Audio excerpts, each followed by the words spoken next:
Session of the Stafford County Board of Supervisors. Clerk, will you please call the roll? Ms. Bomke? Here. Mr. Cavalier? Here. Mr. Milday? Ms. Sellers? Here. Mr. Snellings? Here. Mr. Sterling? Mr. Thomas? Here. Mr. Chairman, you have a quorum.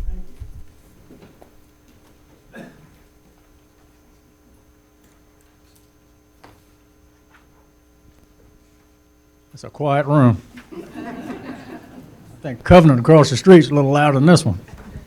Y'all got to perk up a little bit out there.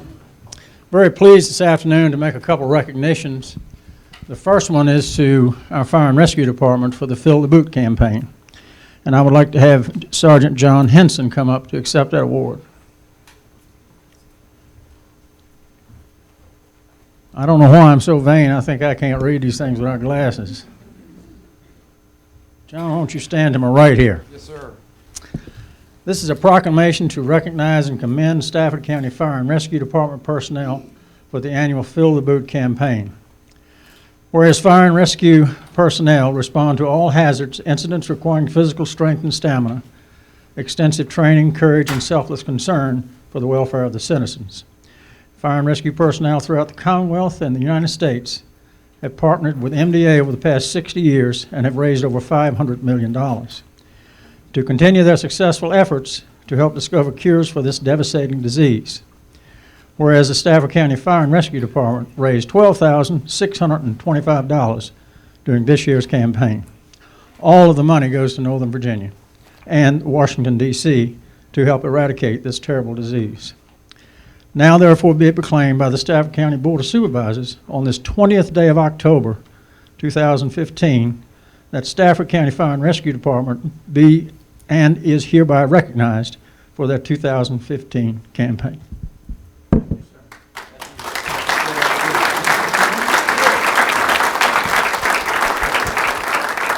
Thank you. So first of all, I just want to thank anybody who donated. We were out Labor Day weekend. I'm sure people saw us out there on the streets, so we definitely appreciate it. Like the chairman said, all the money that we collected over that weekend is used for families who are dealing with this disease in our area. One of the great things that we get to do with that money is we get to send a lot of children who are suffering with the disease to summer camp, and it's a really unique opportunity for them because they get to act like normal children, which is kind of tough for them, with the disease that they suffer from. So, the money goes to allow them to do normal things like go fishing and go swimming in special pools. It's okay. Then they get to go swimming and just get to do a lot of great activities, and just act like normal kids, and it really does mean a lot to them. So everyone who donated, thank you very much. We greatly appreciate it, and certainly thank you to county admin staff. We appreciate the opportunity for you guys allowing us to go out and collect. So thank you again. We appreciate it, and we'll see you out there again next year.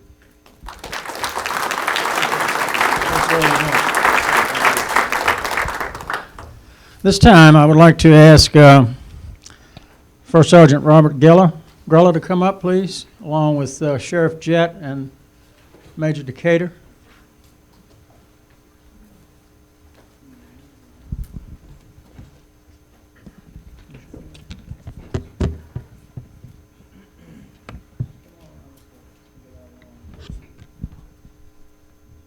I'll tell you one thing, I'm protected now.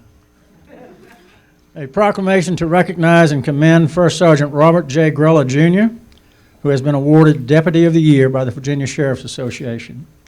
Whereas First Sergeant Robert J. Grella, Jr. received the 2015 Deputy Sheriff of the Year Award at the Virginia Sheriff's Association 82nd Annual Conference, and First Sergeant Grella began his law enforcement career with Stafford Sheriff's Office in 2001.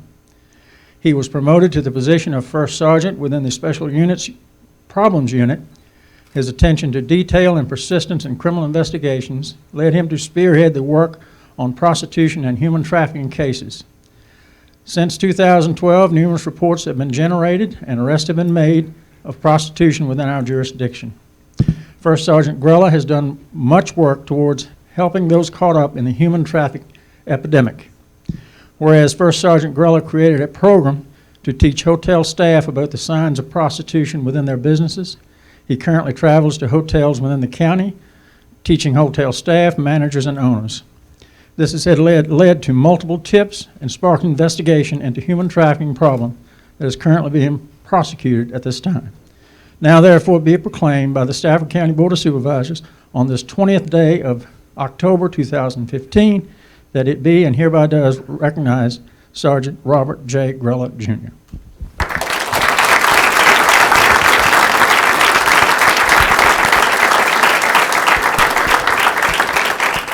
Mr. Chairman, members of the board, thank you for recognizing First Sergeant Grella. The association is comprised of 9,500 sheriffs and deputy sheriffs across the state, so this is a very significant recognition. Daily in our newspaper and our media, what First Sergeant Grella deals with, we don't read about. What started out as eradication of prostitution in our local motels has turned out to be a very compassionate effort on First Sergeant Grella's part, as he has identified a number of these women that have been trafficked by criminal element. As a result, he has made some very significant cases where some of these individuals are now serving federal prison terms of 30 plus years. So very significant, Mr. Chairman. Thank you for recognizing him today. Thank you.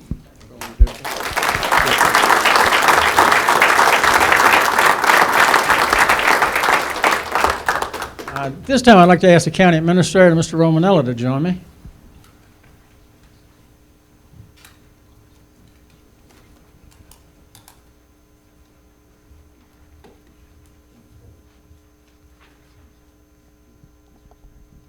Thank you, Mr. Chair and members of the board. A couple weeks ago, we recognized county employees for years of service, and we wanted to bring forward today the folks who have had 25 years or more of dedicated service to the people of Stafford County. So I'll ask the folks who are here to please come down, and then we'll introduce you. So if all of you all would please come down, and we'll introduce you to the group. Come on forward.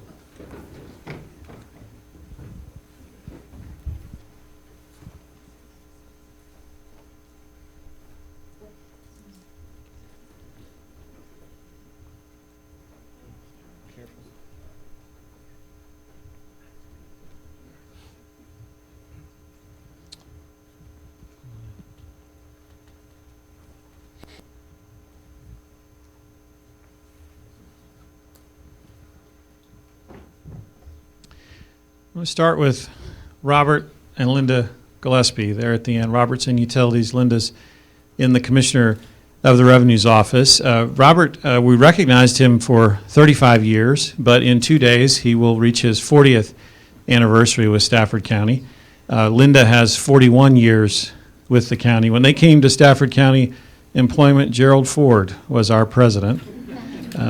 They are number 6 and number 7 in the longest serving county employees in our history, and Linda has 15 years to go to catch up with George Gordon, number 1. Incidentally, number 10 is in the room, and he's going to end his service with us at the end of the year, and that's your sheriff, Charlie Jett. But Linda and Robert have the distinction of being the longest married couple in Stafford County government, 81 years of service between the two of them. So I want to recognize you for that. Robert was 12 and Linda was 9, just to clarify that. Thank you, Mr. Chairman. And next to them is Kathy Berner and then Karen Delano in the Department of Social Services. Kathy celebrating 35 years with the county, and Karen 25 years with the county. Denise Gibson in our finance department, who is the most important person in county government every other Friday because she handles payroll for county government. Denise has 25 years with the county. Detective Tim Covington in the Sheriff's Office is celebrating 25 years with Stafford County, and if you didn't know it about Tim, he's a darn good baseball coach, in addition to being a fine law enforcement officer. Judy Sokolowski in the county's Parks Department is celebrating 25 years of service with the county. Mike Jones, also 25 years with utilities. Everybody knows Darrell English, First Sergeant Darrell English, who is celebrating 35 years with Stafford County. So congratulations, Darrell, for that achievement. Craig Kane, also with the Sheriff's Office, has 25 years with Stafford County. And my introduction to Craig Kane was when I first moved to the county, when I tested to see if anyone checked to see what happens when you go down Harrow Road when it's closed. And he was there waiting for me. And I said, "Oh, I'm with the county," and that sure didn't help me. So now I know. Won't ever do that. Won't ever do that again. Joe Graninger, 25 years with the county's utilities department, and then last but not least, the amazing Derek Carr with the county's parks department, celebrating 25 years. So, Mr. Chairman and members of the board, hundreds of years of service right here, up here on the dais, and some of Stafford's finest. Congratulations to you all.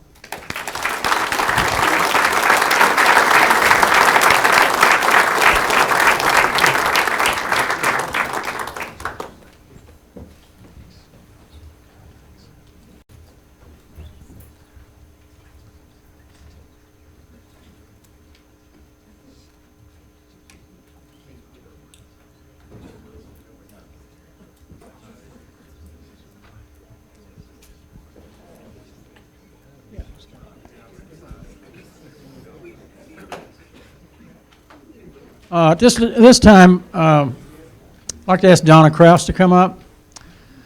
Anthony and I attended a function this past week at the Goodwill Industries. It's called the Chamber Goodwill Award, and it was awarded to Stafford County, a big business, pretty prestigious award. And Donna and Anthony and I were there, and Donna accepted on behalf of the county. And I would like to ask Anthony to just go over some of the stuff that qualified us. Thank you, Mr. Chairman. Donna is, among her many responsibilities in the human services world, is also leads up the county's program or contributions to the Rappahannock United Way. We have very substantial participation in the annual Day of Caring, where we lend county employees for a day to do good work for the needy throughout the community. We have a very significant campaign. County employees are very generous folks, and Donna does a lot of great things to move folks to help out throughout the community. And so we received for large corporations the Goodwill Award. And so, Mr. Chairman, if you pick up it's very heavy, and we made sure we didn't break it before we got it here, but Donna accepted this on behalf of the board and county government, 2015 Chamber Goodwill Award. So Donna, congratulations.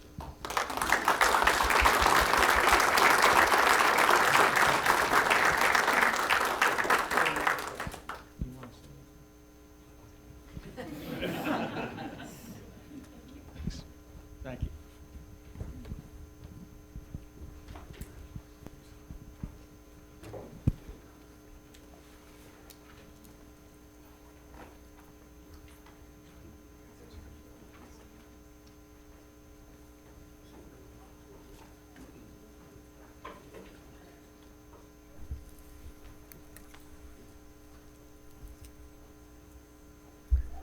This time I'd like to recognize Kathy Baker, who will come up and talk about a cultural resource study of slavery-related buildings and sites in Stafford County. How are you doing, Kathy? Doing great, Good. thank you, Mr. Chairman, members of the board. I am going to be very brief because I'm going to let the experts do the presentation on this. We had a grant from the Department of Historic Resources to have a consultant come and do work for us to research slavery-related resources and sites in the county. I think Ms. Bomke was one who originally asked if we could, county could submit a little bit of money to go towards this effort. So we received a grant, the county put in some money, and we had a lot of good volunteer work that served as in-kind donations for this project. So I just want to introduce Sarah Poore, Emily Anderson from Dovetail, and Dovetail Cultural Resources Group, and Dennis Pogue, who will be doing the presentation. Dennis is from Dennis Pogue LLC. They did a lot of good work on the study. We will be putting the study online in libraries and disseminating on our website. So we will, you all will be seeing more of this and hopefully get a little bit of an overview from our consultant. So I'll turn this over to Sarah Poore.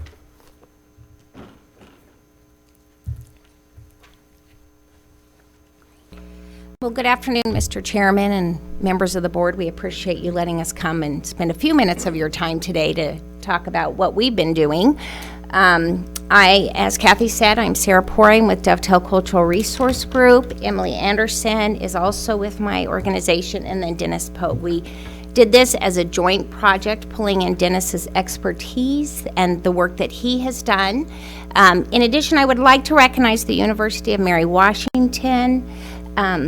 Doug Sanford and couple of his students were instrumental in doing some analysis of the census records, the historic census records, and in contributing to the report and our study. So I do want to recognize them, even though they're not up here today. Doug's out there in the audience. Well, as Kathy said, we took on, responded to an RFP put out by the county for a grant study that did look at cultural resource slavery-related resources in the county. The project itself was divided into 3 tasks. One was phase 1, which included stakeholders meeting. It was very important to us and the county, I know, to pull in the volunteers. Stafford has a wonderful resource of volunteers and all of their information, and boy, did we want to use what we could of it. In addition to that, we did a background review with the Department of Historic Resources to see what resources were already documented by other people, above ground and below ground. It was amazing how many resources we still found existing above ground in the county, in addition to the below ground. This project was strictly above ground, so architectural history investigations were done on the project. We did field work on 20 above ground resources and 10 cemeteries. Now, we did use the work of the cemetery committee, Stafford County Cemetery Committee, to help, again, aid in our studies. And I think a lot of it was eye-opening to us, as well as the committee, of the information that we gathered through our studies. Phase 2, we had additional stakeholder meetings, and what we did is we gathered everybody together to identify potential resources. As I said, we narrowed that down to 20 above ground and 10 cemeteries. We did some additional archival on these properties, and Emily's going to go over those that we did decide to do. We also broke the study down into our future recommendations. We found so much. It's amazing. Stafford County slave history is amazing, as you all know. And so we really couldn't give everything a fair shot in this study, but we are going to make future recommendations, and we did in our report, and you all will see those, and we'll touch base on those in just a moment. We found over 100 above ground resources, broke those down, and we selected the 30. So I'm going to turn it over to Emily. She crunched a lot of numbers. She did the GIS mapping, which you all can have for your database as well. Oh, I don't. Sorry.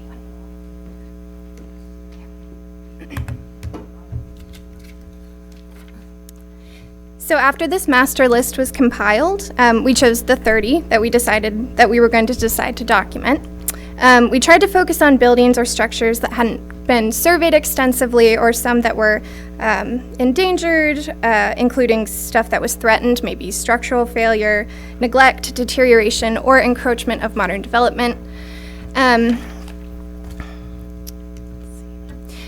Also, we tried to choose structures or sites from all parts of the county that ranged in theme from domestic to industrial, and then also those 10 cemeteries, so funerary.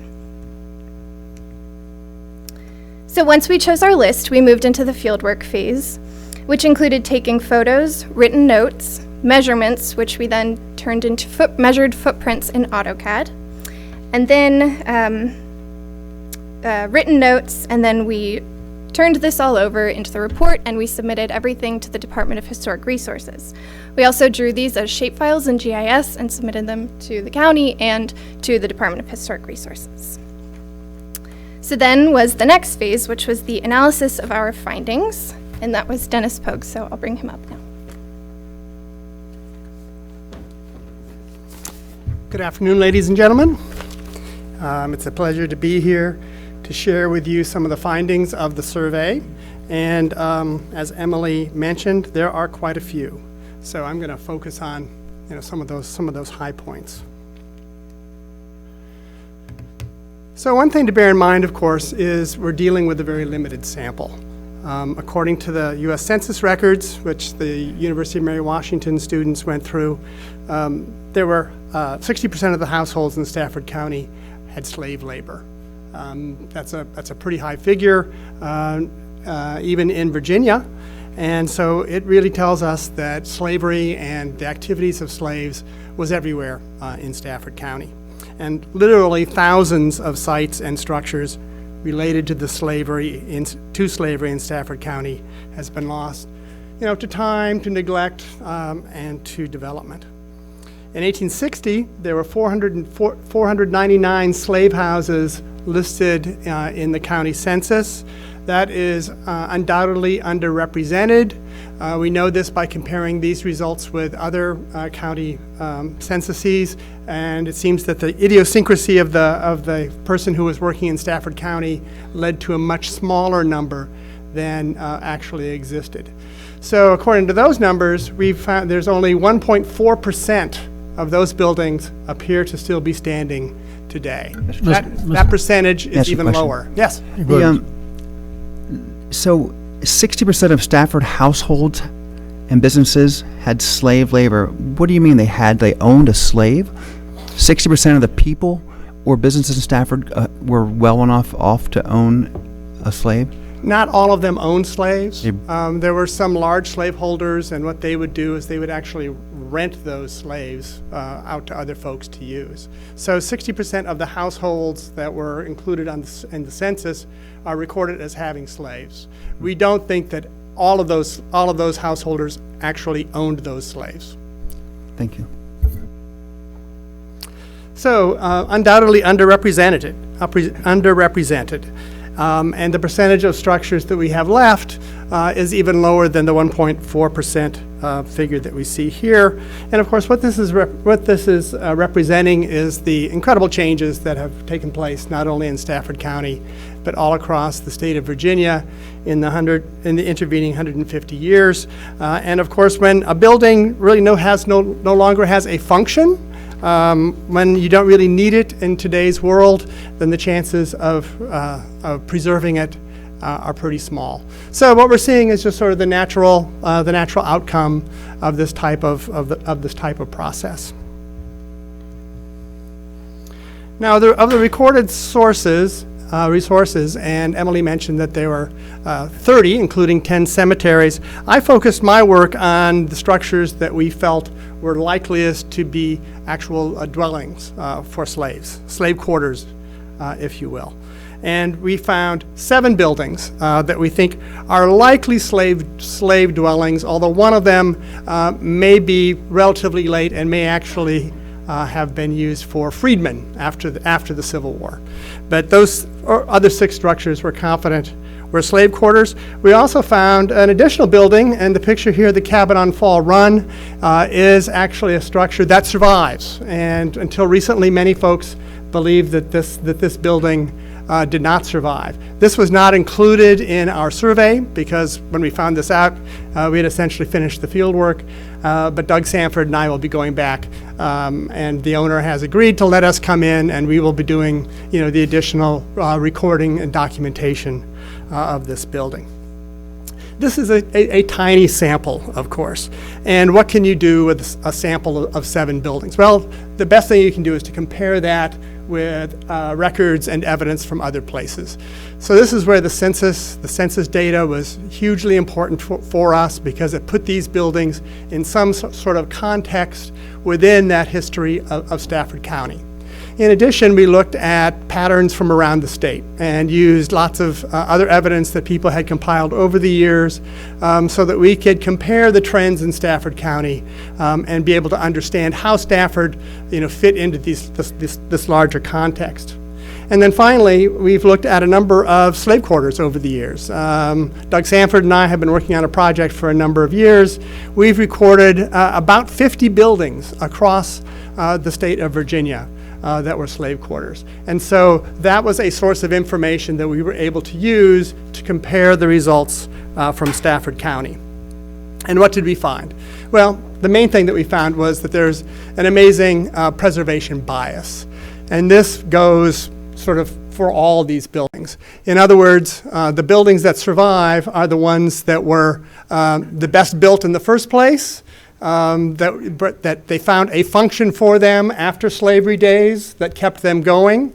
They tend to be the ones that are located close to the slaveholder's house. And because of that, they had a greater function afterwards, were better built, and all those other things. So there's a real preservation bias here. The quarters that were located at the outlying farms, the outlying quarters, those buildings tend to be the ones that do not survive. A property owner, does he really need 5 or 6 buildings out in the woods like these in the 21st century? So it's not a big surprise, but these results certainly reinforced those findings. We did find one building that is quite rare in terms of the total sample that we see here, both in Stafford County and in Virginia. That's the Sanford Burgess quarter. It's a log building. It's very small. It's only 15 by 15 feet square approximately. This is the type of building that would have been most representative of slave quarters in Virginia at that time. Small log quarters after 1800 were the dominant type. These are the ones that we tend not to find, because they're the ones, as I said, that were spread out in areas. They're not near the main planter's house in most cases, and so they tend not to survive. So finding this building was a real coup and something that we were very excited about. Now, as for the future of these buildings, we've recorded 7, and we're very happy about that. There's another one out there that we hope to record. There may be others. And we're hoping that additional research will yield more of these buildings that we can look at.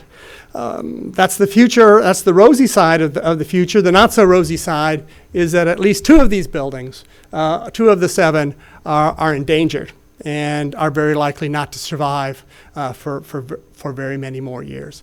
So on the one hand, this also highlights the need to do this type of study now. If we had waited 5 years, those buildings, would not be here. And when we started our survey back in 2007 of the buildings that we've already looked at, many of them no longer survive. So there's a real, time crunch here to try to get as much of this information as we possibly can.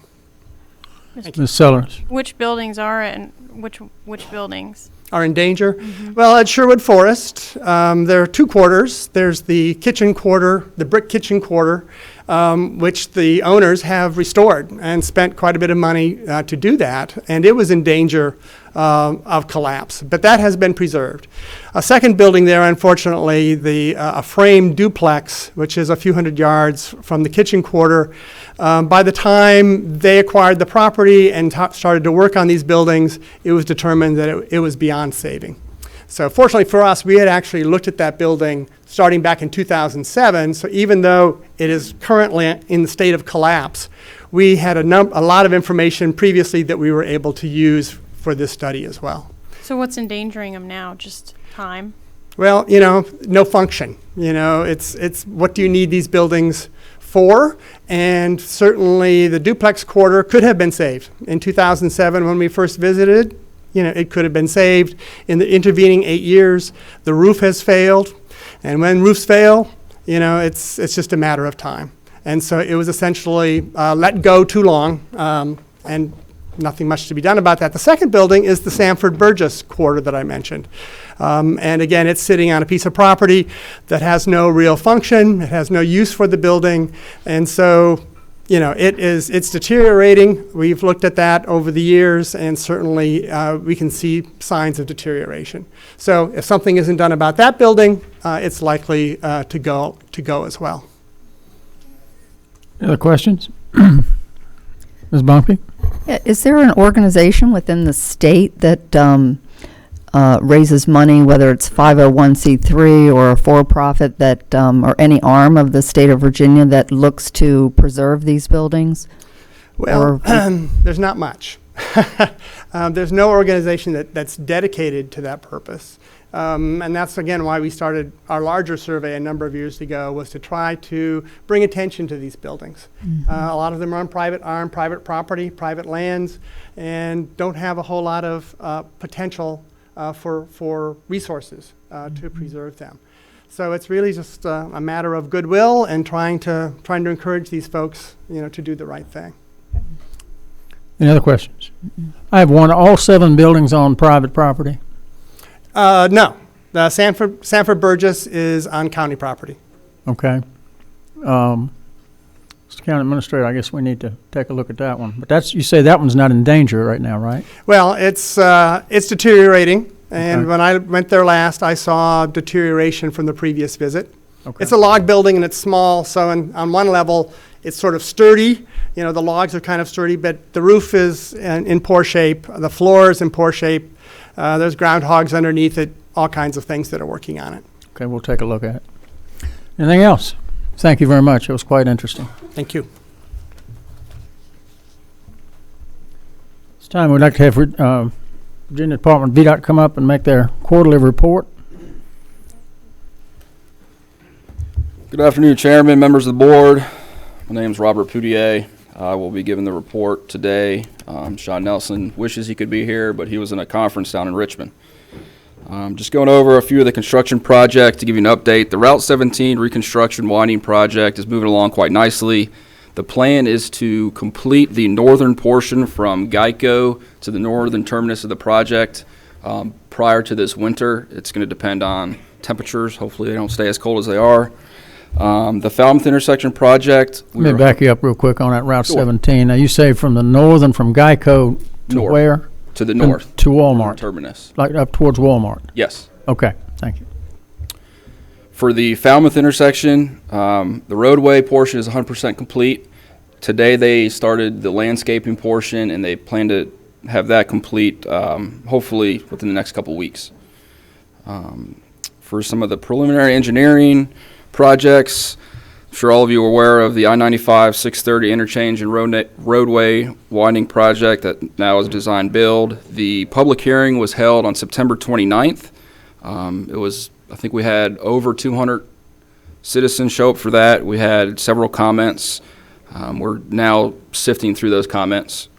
The RFQ is to be released next week, and the RFP is supposed to be released in the spring of 2016. Utility relocations for the roadway project have begun, so you'll see Dominion clearing trees and Verizon out there and so forth. Moving on to the Onville Road intersection project. The project was re-advertised in August with a low bidder of J.L. Kent, and we are moving to award that project.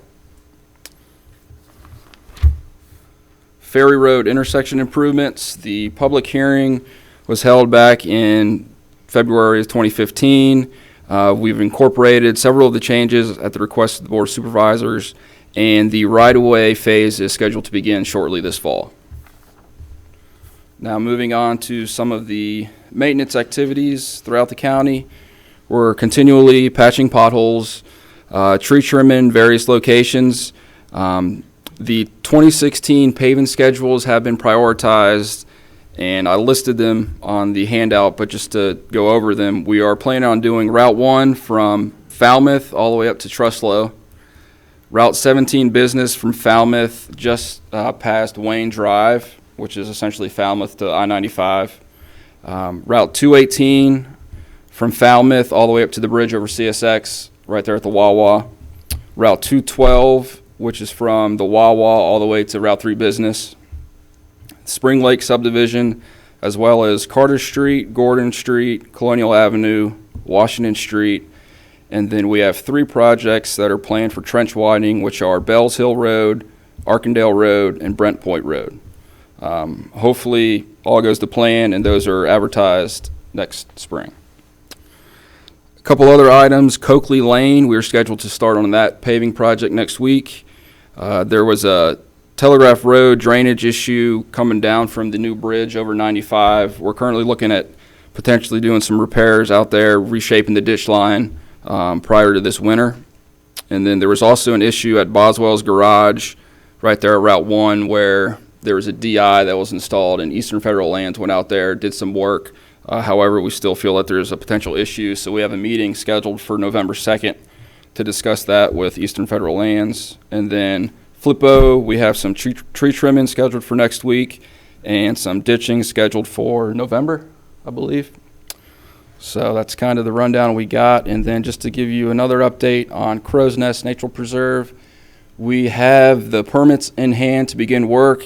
We are working on getting the agreements finalized. DCR has signed the agreements. It is now down in our central office. Once they sign it, we receive the funding, we will go to work. So hopefully we'll start that this fall. And that is all I have. Mr. Cavalier.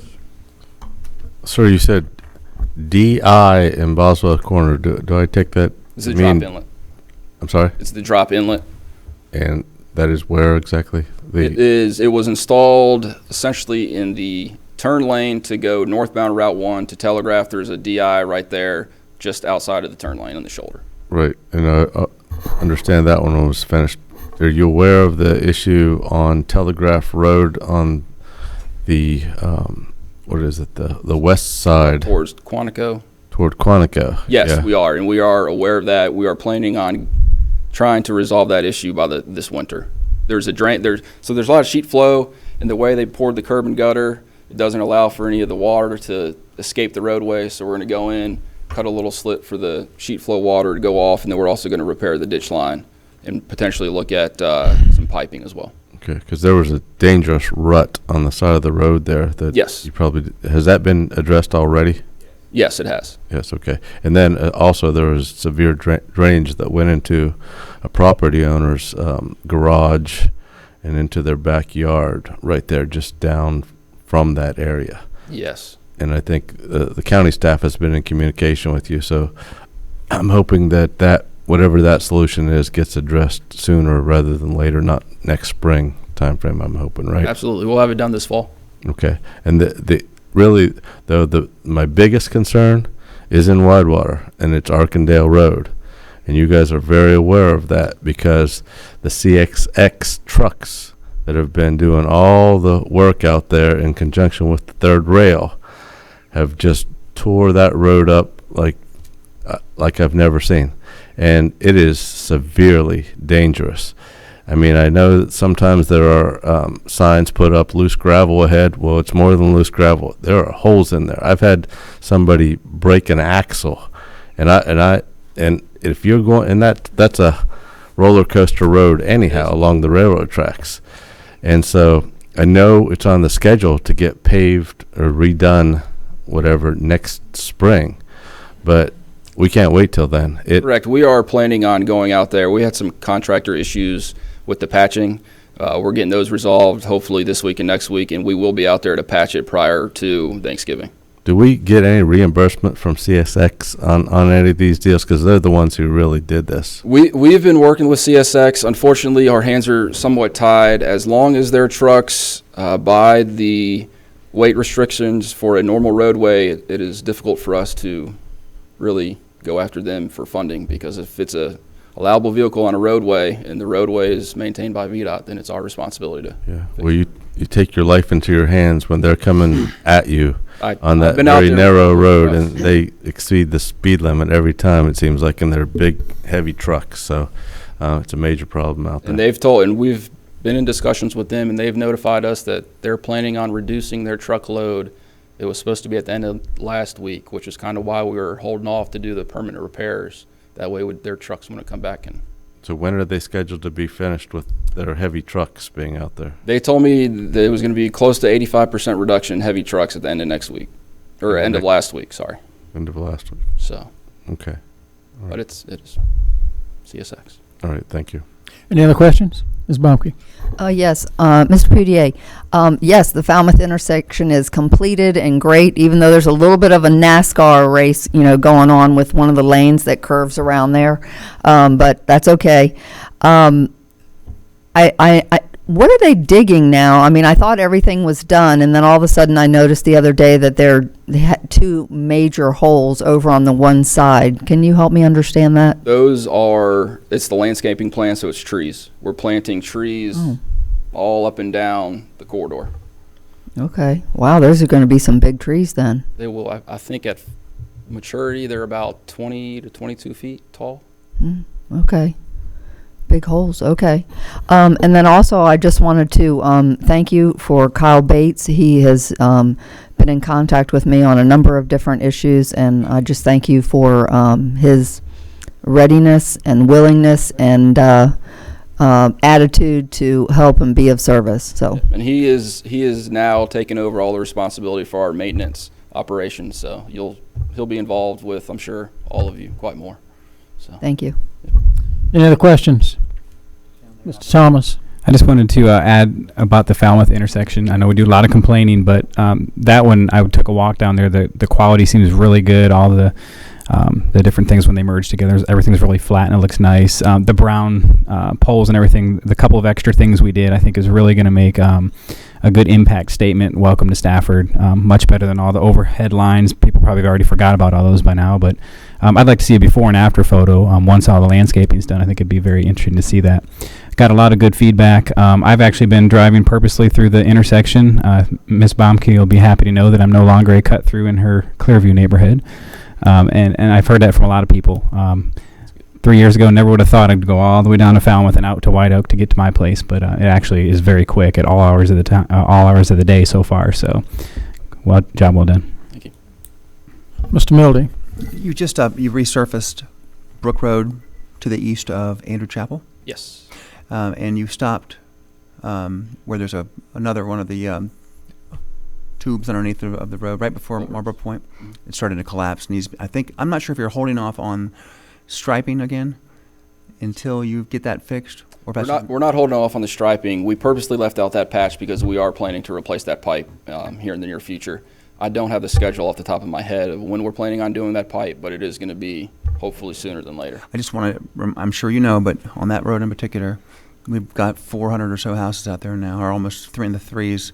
It's just so narrow. The striping really helps. It's how you decide if you're going to knock the mirror off the car coming the other direction or not. You keep your right wheel on that white line on the outside. I mean, and you just gave us middle lines in 07, which we also are great. But I've already had a few of my constituents down there mention to me that they're worried about the lines getting back on. I'll check on that to see when they're going to do that. It should be within 14 days of when they pay. Well, it hasn't been 14 days yet, so you're well within that window.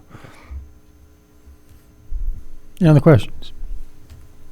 I just want to underscore Mr. Thomas, Ms. Bumpkin's comments about the Falmouth intersection. I travel it every day, and I'm just amazed. I have not been there more than 1 minute, where I'd usually sit there for 15. The proof of the pudding was Friday. As you know, Interstate 95 backs up dead stopped on Friday.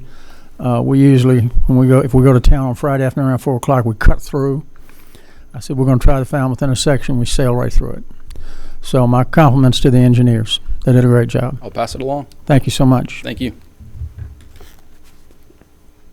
This time we have presentations by the public. I would ask that when you come to the microphone that you limit your remarks to 3 minutes. You can speak on any subject that you would like. Please give your name and address. When you come to the microphone and give your name and address, the green light will come on, then the yellow light when you have about a minute left. And when the red light comes on, it's time to wrap it up. I do have one speaker card, and I hope I can pronounce this name correctly. Michael Coughlin. Mr. Coughlin. Mr. Chairman, members of the board, my name is Michael Coughlin. My address is 4310 Prince William Parkway, Suite 300, Woodbridge, Virginia, 22192. I'm here on behalf of Westlake Development. Westlake's a development off of Route 17. And it's adjacent to the Crucible site. And we're here to ask that you pull from the consent agenda the proposed text amendment to the M1 zoning ordinance. That text amendment has been initiated for the sole purpose of allowing the Crucible's conditional use permit application that's been pending to move forward. That application has been stalled because presently in the M1 district, you cannot have outdoor uses. You can't have uses that are not in enclosed buildings. And what the Crucible operates is a anti-terrorist training facility. They use very large caliber weapons, up to 50 caliber weapons, and it's very loud, and they'd like to expand, and our client who owns the residentially zoned property is not in favor of that expansion. So, you know, we want to make it clear that should the board move forward with this process, it's essentially making what we believe to be an illegal use to, you know, to continue on and to possibly make it easier for them to expand. And before the board passes this on to the Planning Commission, we think that there should be some discussion about whether this is something that the board should pass on, whether it's a good use of staff resources, and whether it's a good use of the Planning Commission's time. And we want this to be viewed in the following context. Not in the context that, oh, the Crucible's been there for a long time, and they've been there forever. That's not actually the case. There was another user who didn't have 5, you know, firearms ranges operating there.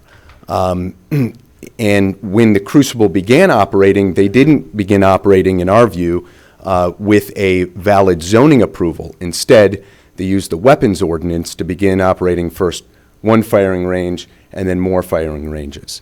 And so when you consider whether this is a good idea, whether we should give Crucible a chance, it shouldn't be in the context of, well, they can make things better, because the threshold question is whether they should be there in the first place, because there's pending litigation on that question.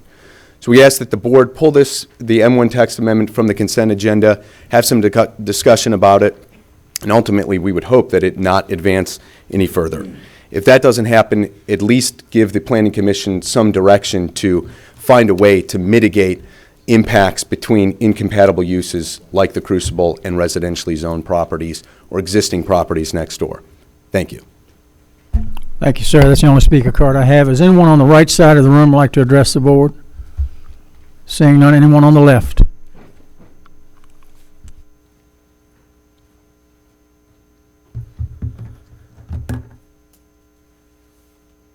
Mr. Chairman, the members of the Board of Supervisors, my name is Charlie Painth, law firm Hersher Fleischer. We're at 725 Jackson Street, Fredericksburg, Virginia. Typically do not speak during this segment of your board meeting, but I will be as brief as possible.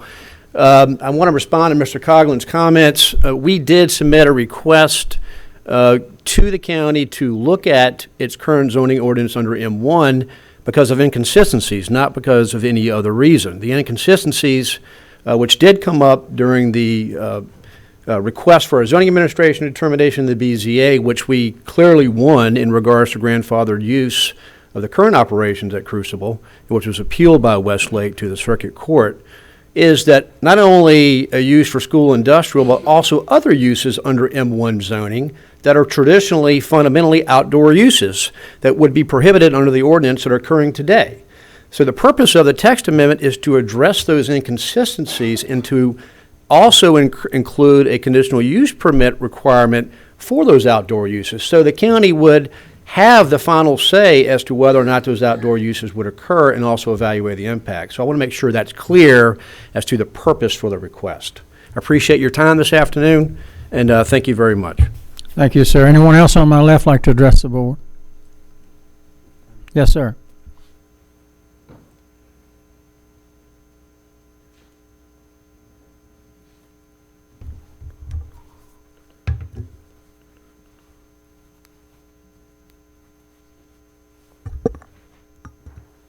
Good afternoon, Mr. Chairman, members of the board. Tyler Underwood, Lorenzo Drive in the George Washington District.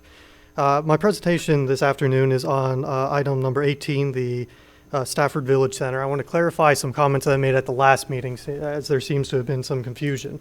I was in no way calling into question Dr. Bella's analysis. The numbers he uses, the economic multipliers, are actually, I think, far more conservative than we've seen in some other applicants.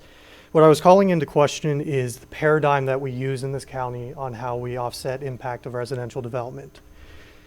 The way that it has been done in past in those 4 economic impact analysis that I presented to you, what those projects did is they included the tax revenue generated by the residential units off-site at future commercial to offset their on-site impacts. So that basically is saying that I move into the county, part of my impact to the county, of course, is costs, but then you get my tax revenue from both the residential and what I spend at the local commercial establishments. Included in that is the ability for me to support commercial development. That commercial development also pays property taxes. Those impact analysis, those were all for residential developments, included that in their analysis, meaning they took credit for commercial development within the county, including their tax revenue through sales tax and the support of commercial by those residential units. This project assumes to do that same thing, but in addition, take credit for commercial that is part of the project. They're using the commercial tax revenue generated by the commercial component of their development to offset the residential that they're proposing. That's the issue. It's not the issue with the way that the analysis was done, but the paradigm that is used to offset those residential impacts. So what you have is the residential that you have been approving are taking credit for the same tax revenue generated that this project wants to use to offset their impact for their residential units. That's the issue, and that's the double counting that I referenced. It has nothing to do with the actual way the numbers were run, but the paradigm behind it. This can be seen in Table C1 of the analysis, in which they take credit for sales tax from the residential units that they're proposing. Completely reasonable. Then if you look at Table C3, you will see that they're taking credit for sales tax generated by the commercial. Now, in theory, if the residential units really can shop and stay on site, you can see where that same tax dollar can be counted twice by both projects. That's the issue that we stand. Now, what does this really come down to? It comes down to a $3,942,844.05 reduction in proffers. That's what they're requesting. That's the difference between their proposed proffers and the draft proffer statement. Well, the draft proffers, that is those that already give credit for both debt service and by right uses. If you actually go by the current proffers that the county has in effect, it's over $9 million reduction. That's why it's important that at this stage, the county takes a stance on who gets to count the tax revenue from commercial projects. Thank you. Thank you, sir. Anyone else on my left like to address the board? Seeing none, I bring it back to the board. Committee reports from board members. Madam Clerk. Ms. Bomke? Yes, we had a public safety meeting today, went over our standard reports, and then also we talked about the purchase of the fire boats. The committee did not make a recommendation. Ms. Sellers could not be at the meeting, so we decided that that item will be coming to the board in the November meeting. We are continuing conversations with an emergency services company in the county to maybe look at doing some kind of a partnership. And then probably the most significant thing that we talked about was actually 2 more things. We are looking at the fact that the city of Fredericksburg, that we run a lot of their emergency calls in the city, and that when we do that on behalf of the city, it's creating voids with our own fire and rescue department. And so we're going to be having some conversations perhaps with some of the city councilmen on that. And then the last item was the exhaust systems. We have 2 county-owned buildings in the county where we have installed the basically an exhaust system that when the women and men go out on a fire call, there is a tube that actually comes down and is connected to the exhaust system of the fire truck, so that the fumes are not blowing inside the building and also going into the administrative space as well as living quarters. So we have already done that at 2 fire stations, Brook and Hartwood, and we are looking at installing that at 3 or 4 other facilities within the county. Let's see. Anthony, can you remember off the top of your head which ones they are? Help me out, please. Yes, ma'am. It's Station 2 at Stafford, Station 12, Berea, Station 9, at Aquia Harbor and Station 10, which is Potomac Hills. Those are the county-owned Right. facilities where we'll begin, and then in future years, work with the volunteers on the rest of the stations in the Right. county. Thank you. And I feel like that's a major event because the air quality in those buildings is significant. So I'm really happy that will be coming to the board in November as well. And then we'll be taking on and having discussions with the other volunteer stations out in the community as to whether or not they want to take this on, and the county would fund those if they choose to have these new exhaust systems installed. That's all I have. Thank you. Mr. Cavalier? Some items that I've attended over the last week or so. Last Thursday, I attended the Fredericksburg area prayer breakfast at the Expo Center in Fredericksburg, along with Chairman Snellings, Vice Chairman Sellers, and Paul Milday. And we had the speaker there was one of the pilots from the movie, but real life, Black Hawk Down. That episode in Somalia. It was very, very heart-wrenching to hear about that and to understand the life lessons learned there. On Friday, last Friday, I attended a couple classroom visits with Superintendent Benson. Went to North Stafford High School, where we went to a health and medicine class, and then went to Kate Waller Barrett Elementary School here and went to a reading class there, and they actually gave me a certificate as an honorary lean mean reading machine. But I in no way compared to the kids in that elementary school, and these were fourth graders in the room. And the teacher was judging them on number of pages that were read. And some kids, would get up to the 100,000 and 200,000 page level for a school year. I mean, to me, that's just amazing. Saturday, I went to the Aquia Harbor annual meeting. Last night was the Fredericksburg Regional Alliance meeting.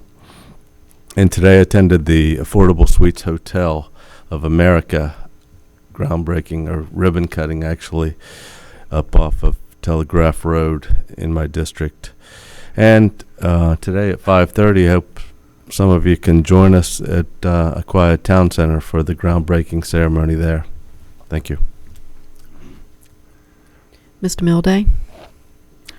Yes, I have to ask, before I go into mine, we're not pumping currently, having firemen sitting in a building where we're pumping exhaust into the building, right? No. Okay, that was just what it sounded like, and I knew that would kill you pretty quickly. Yeah. All right. So I did several things in the last 2 weeks. Landfill cell tower meeting at the Rouser building. The only people that came out were the ones that either supported it or wished it was on their property. That's my kind of meeting. A lot of us were at the roast for Charlie Jett, and it's usually it's a fun event, but it's serious. We have one of the best sheriffs, maybe the best sheriff in the whole country, but definitely in the state. He's been recognized, I think, as such on a couple different levels. It was really neat to watch that one day that people could just let him have it. I mean, people that he's worked with us for 35, 37 years were laying it on pretty strong, and we learned a lot of stuff about Charlie. A lot of us didn't know. I represent the VRE, this board, along with Bob Thomas on the VRE. If you haven't figured out the theme for VRE lately, it is not enough money to expand service that's demanded, and that, of course, isn't because of the structure. It's because of the cost of gasoline is dropping, and the way the VRE funding works, it's based on a percentage of your fuel sales. Not it doesn't have a floor. There is legislation in front of the General Assembly this year that this county has supported that tries to put a floor on that, and that would help a lot. Had a couple different meetings for FAMPO, and we had a Friday meeting. Really, for FAMPO, the big conversation right now isn't just HB2, which is how things get funded, but really it's the traffic jams happening in Stafford, and that's as I work with Anthony, and we've worked with Anthony, what we're finding out, which seemed that all the new traffic created by the hot lanes, it was moved. It moved from 234 to Stafford, and I mean, it really moved to Stafford. 85% of the traffic now is happening in Stafford. So even though it's a regional problem, it's not exactly resonating with everyone in Spotsylvania and Fredericksburg, especially in political positions, because it's really not. They can still move around their town during the day or on a weekend, on a Sunday evening or at rush hour. We can't. It's added. We just got some new data yesterday in the second of those FAMPO meetings. It's added about 6 minutes to each direction for every person from Monday to Thursday. That doesn't sound like a lot, but it's a lot. When you already had a delay, you were already sitting in traffic in this area. It's just been doubled, and it feels like a lot worse. And it's not. There's no relief in sight. And the goal here is to figure out a way to get the state to take this on and not try to make it part of our. Hey, their answer right now is, hey, if you want it, put it on the list of things you want, and we'll look at it just like we look at every other jurisdiction's list of things they want. And we actually think. This board thinks that it's their problem. It's because it's an interstate problem, and it's maybe a federal problem too. So we're working on that. The data has been good. Overnight, frankly, the state has gotten on board with some ideas. The one we all know about, of course, was adding another lane to the next exit, which got shot down by the region. But also, they have another plan to. They have Floor Transurban and a little bit of money left over from the hot lanes, and they have a plan they're moving forward with to just extend the terminus. The termini or two of them of the hot lanes, just another couple of miles past the 610 exit, so that they can separate the traffic getting off on 610. It's a small fix, and really it's better than nothing, but it's not much better than nothing, so it's not enough. And you'll hear a lot about it, I'm sure, going forward. And then lastly, speaking of firehouses and not gassing our volunteers and our paid staff, we had an open house for Company 2, which is really the greatest. I got to tell you, this Stafford Fire and Rescue over here next to us is I think the best volunteer organization in the county. It rivals Falmouth if you want to measure in terms of who's running calls and not costing the county millions of dollars. They save us millions of dollars in revenue. Professional organization. And it was a joy. It was their busiest open house they've ever had. They just really were busy. Residents were coming out all day long. It was great to see that. Thank you, Mr. Chairman. Ms. Sellers? Okay, we had a joint schools meeting, and something that was brought up in the joint schools meeting was the forensic audit. And I've been working with Anthony. Do we have it prepared for today? A resolution, basically, where we're gonna take a stance on it. Not saying how much they need to spend, but asking the school board to go ahead and do it, and then to look at, just to kind of give our support, and that's was asked for the board to give that. So Anthony, I don't know if we have that for today. We will have it, yes ma'am, Okay. in a few minutes. Okay. Met with Autumn Ridge. They have a lot of questions about the 630 interchange, but seemed pretty supportive actually. A lot of them attended the meeting. I thought they were going to come out to FAMPO last night and support us, Paul, on the extra lane on 95, but they didn't. Chaplain Group Home, we met on that, and we are going to talk about changing that name. It's currently 12 or 15 words long, so we're gonna talk about changing Chaplain Group Home's name to shorten it, and so people know what we're talking about. Jail Authority met, and just to kind of prepare, and Anthony can talk about this as well. Money's going to be tight there this year. So just to prepare that's going to come over, they had an audit and an efficiency study. So we went over that. Finally, with Jamie in the room, we did have our first season of Knocker Soccer, which was a lot of fun. And I encourage, what? Season or game? No, it was a season, right? The first season's over. In case you need vertebrae realignment, it's pretty good for that. Check to make sure your tailbone's okay. But if you guys want to play, they are starting a new season, Paul, in February. No thanks. Okay. That's all I have. Mr. Thomas? Thank you. Since the new school opened, SHS, we've had a couple of things we're trying to adjust to. I heard a lot about from some of the staff and parents about possibly needing 4 lunch periods instead of 3. And I just happened to mention it to the superintendent. And so the next thing I knew, that Tuesday we were going to have lunch there. So that was was very interesting. We were able to kind of identify a couple of changes in the lunch line, just moving some things around that are going to help, and they've also committed to purchasing additional tables and chairs. And I'm pretty sure, given what we saw, that the 3 lunch periods will be okay. But for those people that were wondering about that, we are looking into that. Attended VRE with Paul. On the 15th, I attended the first official event at the Stafford High School auditorium, and it's still rather unfinished, so don't worry. It's on our list of things to do. There's definitely some finished work that needs to be done, and we won't be accepting the school until those things are done.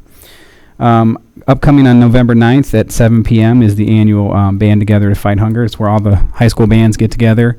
It's a great opportunity to see all 5 programs do their whole performance, and they end up raising a lot of food and money for Fredericksburg Area Food Bank, so I would encourage you to go to that. We did have a Finance, Audit, and Budget Committee meeting today. We had a lot of items. Some of the high points, we had a first quarter review. Revenues are tracking positively, which is good. We're managing the expenses. One of the things we didn't plan for was Woodlands Pool. We're going to leave open and covered and heated through the winter, so that's going to be a slight drag on our expenses. And the other thing Paul kind of alluded to is the transportation fund. We got new numbers from PRTC, and from 2016 to 2021, we're seeing an additional $3.7 million in reduced revenue. So what that currently means is in fiscal year 17, our operational expenses for like our FRED, VRE, PRTC, airport subsidy, plus the debt service on our transportation projects, for the first time won't be covered by gas tax revenue. So staff is working feverishly to kind of figure out what we do there. The proposed VRE budget has a 5% subsidy increase. As you can imagine, both staff and Paul and I are telling VRE that's probably not going to happen. So we're going to have to figure out how we get from here to there without a subsidy increase. We also talked about financial policy amendments that'll be coming to the board very soon. And we had a presentation overview, really, of the health insurance RFP process that we're going out for. This is one of those opportunities we're taking to partner with the schools to kind of get out in front of a couple of things that have changed with the Affordable Care Act. One of the big things is you've heard of the Cadillac plans, and many, I think actually all of the school plans and one of the county plans, when that goes into effect in 2018, would be considered a Cadillac plan. So if we don't do anything, what that means is for every $100 we spend on health insurance, we send an additional $40 to Washington, D.C. because it's an excise tax. So obviously we have to do something very major to avoid that. So we are continuing that, and I think the RFP is going to be released in about 2 weeks, and we have our HR staff is meeting with employees just to kind of keep them abreast of what's going on and what to expect. So there'll be more to follow on that. And then there was an uptick in turnover recently that HR has identified, so they're kind of proactively digging into the data to see what that is, if it's something we should be concerned about, and taking steps to try to relieve that if possible. So. Go ahead. I just want to let you guys know that I've been working with GWRC on the homelessness issue, and one thing that was identified is that when folks are coming out of the jail, which is in Stafford County, and they don't have an address, we don't really have a plan in the region of where they're going to go. So we are sitting down with the regional jail superintendent and Micah, and we're going to see if we can't come up with a way that we're not having them walk up and down Route 1. And thought you guys should know that I thought we were dropping off in Fredericksburg. No, we don't. They walk usually to the Rouser building and go visit Jamie. Mr. Snellings? Thank you. Very briefly, most of you folks probably don't know what knocker soccer is. You don't want to know. It is an evil sport. I tried it. I'll never try it again. The season is very short because it will kill you if you do it too much. Could you? Yeah, but you were hurting. Could you check with the superintendent, see what would be a good time for the board to tour the new high school? Yes, sir. Thank you. That's all I have. Mr. Shoemate? Defer any comments, Mr. Chairman. Thank you. Mr. Romanello? Mr. Chairman, members of the board, Mr. Rapp and Mr. Hoppy are here for the monthly construction reports, please.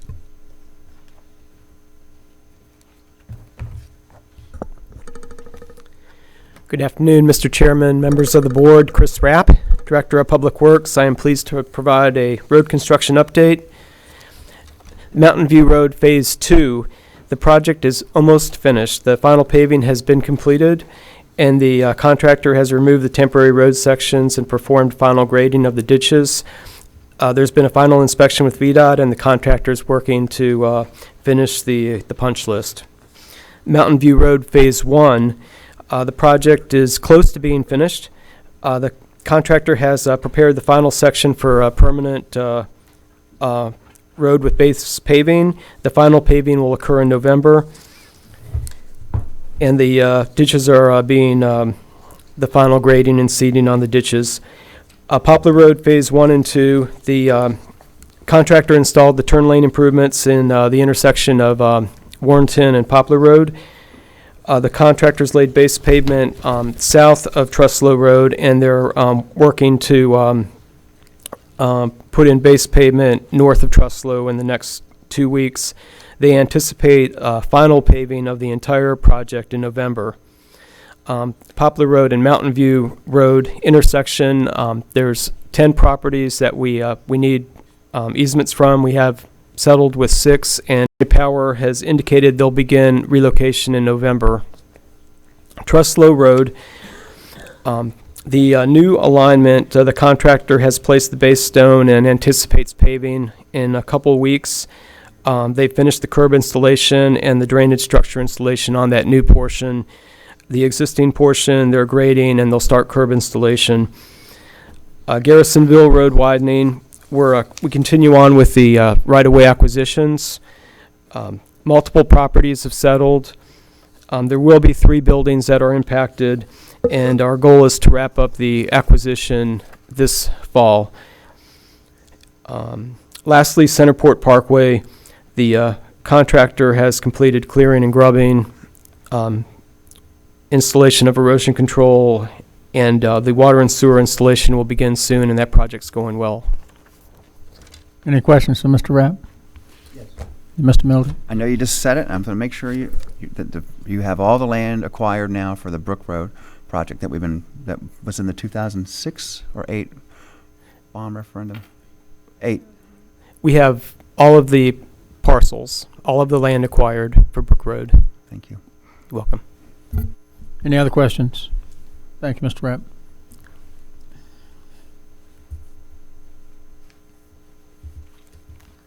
Good afternoon, Mr. Chairman, members of the board. Chris Hoppy, Capital Improvement Program Manager. I'm reporting on park projects. The Jeff Rouse Swim and Sport Center, HVAC units are being set. Rough in for mechanical, plumbing, electrical is ongoing. Concrete floors in most areas have been poured. Metal stud walls are well underway. Some drywall installation is beginning. The interior and exterior painting is underway. Excavation of the large pool is nearing completion. The filter for that pool has been installed. Not the piping to the pool, but the filter itself. The parking lot lighting and landscaping has been installed. On the Embry Mill Park, the athletic fields area, the concession and restroom buildings are both complete. Site light poles and bollards have been installed. The site lights were tested a week ago for their consistency of illumination. We're awaiting those results. The concrete plaza near those 2 buildings and the sidewalk to the parking lot is being poured at this time, along with the seat walls along the sidewalk. Sod has been installed in all the parking lot islands. Woodstream Trail to Smith Lake Park. Both bridges have been set. The storm drain system's complete. The edges of the trail are being stabilized. The stone base for portions of the trail are ready for paving, which is scheduled to begin later this week. Belmont Ferry Farm Trail, Phase 4, VDOT has authorized award of the low bid for the Belmont Crossing project. We have contracts signed. We're going to have a pre-construction meeting shortly. We are awaiting authorization for VDOT to proceed with right-of-way acquisition for the Phase 4 trail, and the National Park Service has all the information they need to complete the agreement with us for the trail across the national park lands. Any questions? Any questions for Mr. Hoppy? Thank you, sir. Oh, I'm sorry, Ms. Bumpkin. No, I didn't have my hand up. Sorry, it was a little late. Could you tell me again about the Belmont? The Belmont, is that the something going across the road there? Can you restate what you said about Belmont? The very western end by Belmont, where the Phase 5 ended at Ingleside Drive. Mm-hmm. Yeah, we're going to be doing the crossing of Washington Street and Ingleside to get that trail at least to the Belmont property. Okay. And that has taken a while to get to the point of starting construction, but we've been authorized to proceed. So. Okay. So it's coming across from the sidewalk and then over to where the Belmont stairs are. Is that right? Roughly. Okay. And is that going to be raised, or how is that path going to be identified? On Washington Street, it'll be a raised sidewalk, kind of like a speed hump, and it'll have striping on the pavement to warn you that it's coming. There'll be signs both east and west of that crossing to let drivers know that there's a crosswalk ahead. And then when you get to the west side or the south side of Washington Street, there'll be a sidewalk around the corner to Ingleside, and then there'll be painted lines on Ingleside across the road to Belmont. Okay. So I guess my big question is, how do we slow people down that are coming off of Route 17 coming down that hill? Because, I mean, you know, they come down there very, very fast. Well, the speed limit has been reduced from 35 to 25, which helps from a legal perspective. Our signage advising them of the crosswalk ahead will be somewhat in advance of the crosswalk itself, be about 150 feet before Ingleside Drive. So there'll be signage there, but then the stripes on the pavement will warn the drivers that there's a speed hump ahead. Okay, okay. Is there any way you could put any kind of a flashing device there just for the weekend travelers? Well, there will be a speed hump sign as well. But, okay. We had considered flashing lights, but at this point, we're not installing those. Okay. All right, thank you. A question along those same lines. Yes, Mr. Thomas. The one that we did down by the beach park. Yes. Was barely a hump. I'm not sure how. I'm not trying to tear people's mufflers off, but I also watch people just pretty much go right over top that one. And shocks being as good as they are, they don't really care. So when we do this one, I'm hoping it can be closer to the maximum that we're allowed. I'm sure there's a limit. You know how when you come up to a toll booth, you have the rumble strips in the middle of the road, and it's kind of supposed to get your attention. I wonder if we could do something like that off that hill. Just, you know, it's just a verbal or audio cue in addition to maybe seeing anything that doesn't hurt anything, but something to look into maybe. That'd be something before we get to the hump. Discuss with VDOT. Yeah, okay. Thank you. Any other questions? Mr. Mildy? No questions. Oh, thank you, Mr. Hopper. Thank you. Mr. Chairman, the last item is one addition that's been brought to my attention. Ms. Sellers just mentioned it, which would be item 31 concerning the forensic audit that the school board is undertaking, and we're preparing a resolution now for your review, and that concludes my report, sir. And Mr. Chair. Yes. I did ask in an email to you and Mr. Shoemate if we could add an item to closed session, but I did not get a response. I have not seen that email. When did that come through? I knew about it. 2 or 3 hours. Told about it. I just wanted to give you guys a brief update on something we talked about last time. I'm told that the reason we don't want to do that is because we haven't gotten anything back from their attorneys. I have. You have? You may have too. I don't know who didn't, who did. Mr. Milday, when I got your email, I spoke to Supervisor Bomke and the chairman. My understanding is from Jeff Harvey, Director of Planning and Zoning, that he sent today to Mr. Lemming the various comments that the two of you had coming out of your meeting with Mr. Harvey and Mr. Lemming and others. To my knowledge, there hasn't been a response back. I had not only have a response, but I wasn't asking for a board action in the meeting. I wanted to give you an update. That's all. The update. This board doesn't know anything about what you and I know. That's totally the chairman's call and subject to the board override on majorities. Whatever you all want to do. I hadn't gotten a response, and so I thought I would ask. Well, whatever you all want to do. Let's add it as an update. All right. Anything else, Mr. Romanella? No, sir. I'll pull a couple items, Mr. Chairman, when you're ready. Do we need to vote on the additions and deletions? Just add number 31, yes. Add number 31. Do I have a motion? So moved. Second. Second. Cast your votes. Tally the vote. Motion passes 5-2 with one absent. Yeah. Ms. Gump, you didn't vote. I'm sorry. No, I did. You did? I voted yes. Okay. Passes 6-1 with one absent. Consent agenda. Any board Yes, member sir. want to pull from consent? Mr. Mildy? 11 and 15, please. Oh, don't worry. Why would you put? Anyone else? Anyone else? I'll move approval of the revised. I have a move for approval of the revised. Second, I have a second. Any discussion? Cast your votes. Tally the vote. Motion passes 6-0 with one absent. Number 11, Mr. Mildy. Just quickly, it's a great project. I support it. This is adding it's a sidewalk project on Mine Road, but I thought I'd get the whole. I had Jeff Harvey, one of our committees had Jeff Harvey look at the numbers of who lives back here behind us that would be served by a sidewalk from the courthouse area right here to Red Oak Extended. There's almost exactly 1,500 residents back there who are still walking up and down the street in front of the public safety building. And I just wanted to tell this whole board that we got that number back. And with that, I'll give this one back to Mrs. Sellers. Yeah, 1,500 people. There are thousands of people. You already have a sidewalk on one side of the road. What are we doing?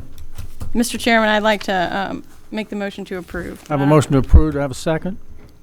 I have a second with Mr. Cavalier. Any discussion? Yeah, just to say, I really do support the project. I just wanted to, I'm trying to queue up hopefully the next sidewalk project in Stafford. They're hard to get. Cast your votes. Tally the vote. Motion passes 6-0 with one absent. Number 15, Mr. Mildy. Yes, and I owed you a phone call. I'm sorry I didn't get back to you. I wasn't intentional. I support this, but I thought I wanted to bring it up and just make it clear that this is just referring it back to the Planning Commission. And indeed, as Mr. Payne said, it leaves the discretion with us. And there was a lot more discussion about this. This came out of one of our committees. So I can support it, but it's not the final word at all on this. No. Is that a motion? Yes, sir. I'll make a motion. Have a second? Second. Have a second. Discussion, Ms. Bumke. Yes, I'd just like to know, one of the gentlemen asked if we should be giving any guidance to the Planning Commission on this issue. And I personally am not that familiar with the crucible. I know just enough to be dangerous. So, but I did want to at least raise that question for those of you that are very familiar with it. When we talked about it in committee, we were a little concerned about the compatibility, and as I always ask, how does this affect all the rest of the property in the county? And in the background package that's going to go down, it talks about a couple of different options. If something is at least 500 feet from the zoning boundary, that maybe that's compatibility. And the other thing was the CUP. I mean, we've tended to really, like the CUP option because that gives the board the discretion. If something is all right on paper but just doesn't make sense, we always have the opportunity to say no. So we kind of added those before we brought it to the board to send out. Mr. Mildy. Just in a nutshell, the people that don't want this pass, Charlie Payne and the people that do want it passed say that if the restrictions that were placed on it that were recommended by the opposition council, that you could never, it would basically shut down the crucible. They could never come in and make even small changes that might be an improvement. Charlie Payne, who represents the crucible, says that this just gives a vehicle to make some adjustments that would be approved on a case-by-case basis. But that if the restrictions were implemented, that it would be a useless ordinance anyway, because it could never use any of the provisions in the ordinance if it were changed. If that makes any sense. Ms. Sellers. I'm going to support this as well. And I know there's a lot of opposition to the Crucible, but I think if people understood what they did at the Crucible and the impact it has beyond Stafford County and the asset it is to our community, then maybe there wouldn't be so much opposition. And I understand, when you live off of 610, you hear Quantico fighting wars all the time. So I understand why people don't want firearms there. But, as they like to say, freedom isn't free, and sometimes you got to hear those explosions. Mr. Chairman? Yes. If I may, sir, to go back to Mrs. Baumke's question, there is a draft ordinance in the package, but it's a very broad referral, giving the Planning Commission very wide latitude in terms of how they want to recommend something back to the board. Okay. Any other comments? Do I have a motion? We did. No further comments. Cast your vote. Tally the vote. Motion passes 6-0 with one absent. New business item number 18, planning and zoning. Consider a reclassification request from R1 suburban residential to P-TND planned traditional neighborhood development, Stafford Village Center. Mr. Zaraf. Mr. Chairman, Mr. Chairman, if we Yes. could call up 18 and 19 Yes, I'm together, sorry. please, sir. Let's take 19 as well, which is planning and zoning consider a conditional use permit to allow vehicle fuel sales within the HC Highway Corridor Overlay Zoning District, Stafford Village Center.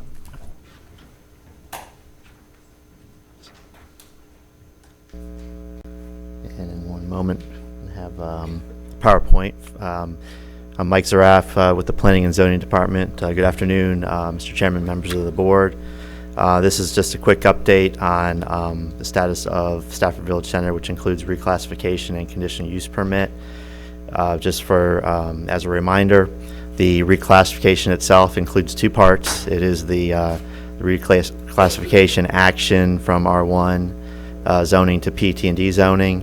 Remember, this also does include a deviation from section of the zoning ordinance regarding the details of the PT&D zoning district involved in this specific request, and then the conditional use permit for motor vehicle sales in the PT&D zoning district and in the Highway Corridor Overlay District.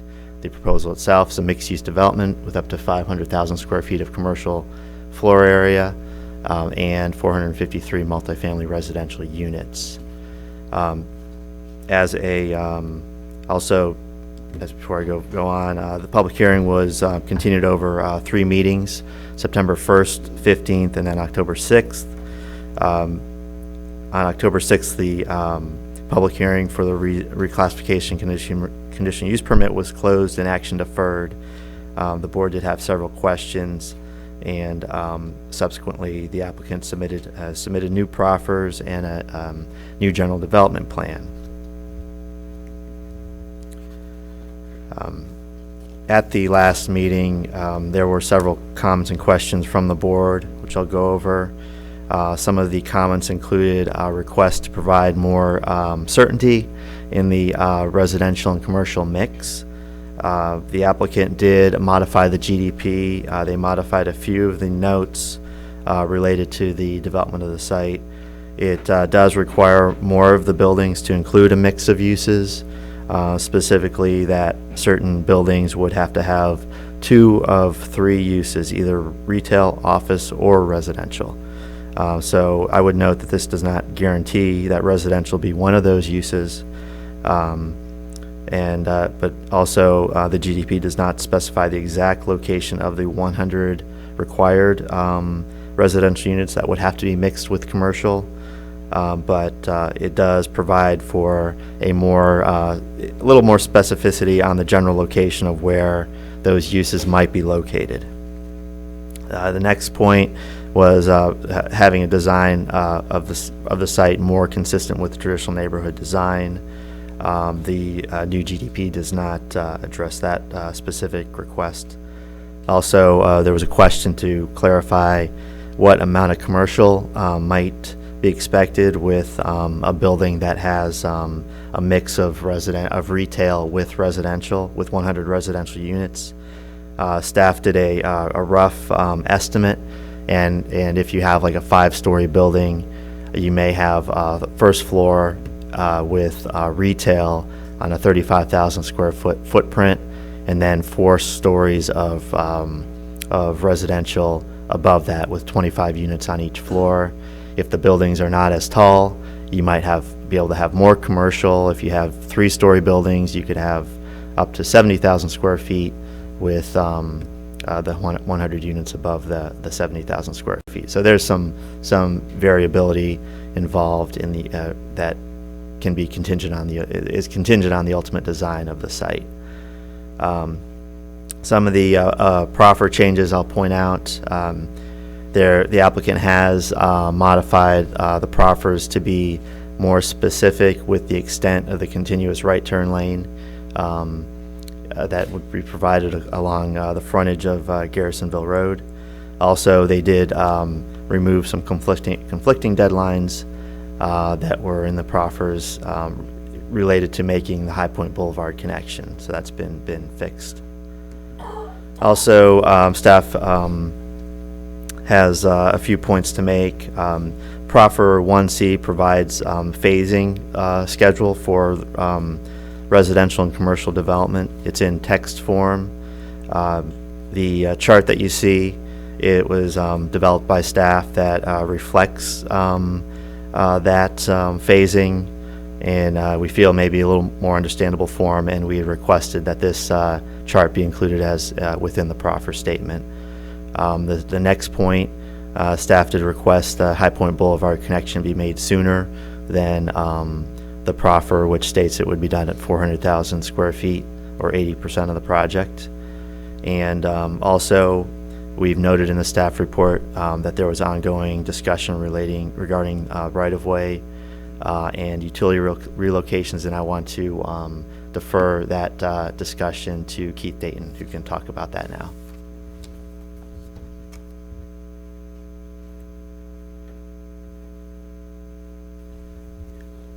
Thank you, Mr. Zuroff. Mr. Chairman, members of the board, Keith Dayton, Deputy County Administrator. I wanted to draw the board's attention to a draft utility relocation agreement that is in your add-on package. As the board is aware, Stafford County has right now a Garrisonville Road widening project underway. Our utility relocation efforts on that project are scheduled to begin in January. The Stafford Village Center project fronts on Garrisonville Road, actually on our portion of the project. We boast their project will result in relocation of some of the same utilities that our project will require as well. We feel, both parties feel that it would be best if we could coordinate this utility relocation effort to save some money and some wasted effort. We are therefore working together to try and develop a utility relocation agreement that spells out our commitments and our responsibilities to get these utilities relocated at the same time. Our latest effort in drafting an agreement is in your package. This has gone through several iterations, is not quite complete as yet. In general, the agreement gives the county the responsibility to direct our contractor to relocate the utilities one time in conformance with the requirement of the Stafford Village Center project. In return, the applicant would agree to fund any increase in project cost related to our efforts to relocate those utilities. Although that agreement is not yet finalized, I believe both parties are committed to working out an arrangement that saves wasted effort in utility relocation while not exposing the county to increased project costs on our road widening project. That's all I have as background on that agreement. Any questions from Mr. Dayton? Yes, Ms. Seller. Well, it's actually questions for all the staff comments, and I don't know if this is the time to bring it up, but with the chart, the phasing chart, the first two bullet points, I've had discussions with Mr. Lemming today, and I'd like to see it. Can the applicant come up and we ask him if they're willing to do this? Let's hold off 1 second, Hold Ms. off Sellers. on it. Does staff have any more to input here? No, that's it, and just take any other questions. And then Mr. Cavalier had one before he Okay. bring Yeah. applicant up. Just Mr. Cavalier. upon consult with the county attorney, I have a statement to read. I have no conflict of interest that would prevent me from participating in the Stafford Village rezoning reclassification. I am a member of the Ebenezer United Methodist Church, which will benefit as a result of the transaction. However, I do not provide or receive a financial benefit to or from the church. The clerk will please record my declaration in the record today and at any future meeting where the board discusses or considers this matter. Thank you. Thank you, Mr. Cavalier. Ms. Sellers. Okay, if you could pull that, the computer and pull that back up. And I don't know if Mr. Lemming or Mr. Pence wants to come up, but the phasing chart, we had talked about maybe putting it as an attachment. Did you recognize me, Mr. Chairman? Is it all right that I be here? Yes. Okay. Wouldn't be right without you, Mr. Mayor. Well, I appreciate that. We have seen the chart that staff prepared, and Ms. Sellers and I had talked a little bit earlier today. We do have a reference to it in the proffer now, a reference that simply incorporates it, and it would be, we agree that it can be attached to and included within the proffers. We included it as an attachment because it just got too difficult trying to figure out how to work the chart into the actual proffer itself, but it's referenced, and I've shared this language with Mr. Zaraf at proffer 1C. It says, see the residential phasing chart attached to here and made a part of these proffers. And it is the chart that is referenced there. Okay, and what about request the High Point Boulevard? They're asking for 80%, and I think that's, what, 320,000 square feet of commercial? Depends. Right, or no? Yes.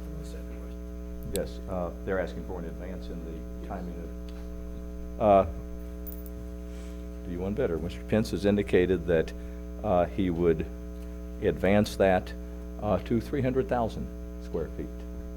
Okay.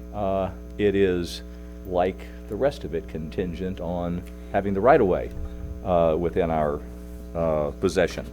And I've come with copies of this so we can share this with staff. I've shared this with Mr. Zaraf as well, but we've added language to the High Point Boulevard proffer to the effect,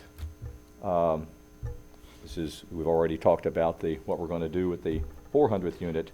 Notwithstanding this, the applicant determines that all right-of-way has been obtained in order to construct High Point connection, then the applicant shall make such connection before the issuance of the occupancy permit for more than 300,000 square feet of non-residential development on the property. And you recall that the right-of-way issue that we're talking about is this fairly narrow area, we think 20 feet between the cul-de-sac at High Point Boulevard now and this property. We're not sure who owns that. We will promptly do title work to make that determination. There's a procedure already built into the proffer where if we do not have the ability to make the connection now, we will find out who owns it, attempt an offer, and then report to the county. And the county, of course, would have the ability of obtaining the right-of-way to make that connection. So that hasn't changed from what was in there previously. But now you have, if the right-of-way is available, you have the ability to make that at 300,000 square feet rather than 400,000 square feet. And Rashida, do you have the proffers? Have you seen them?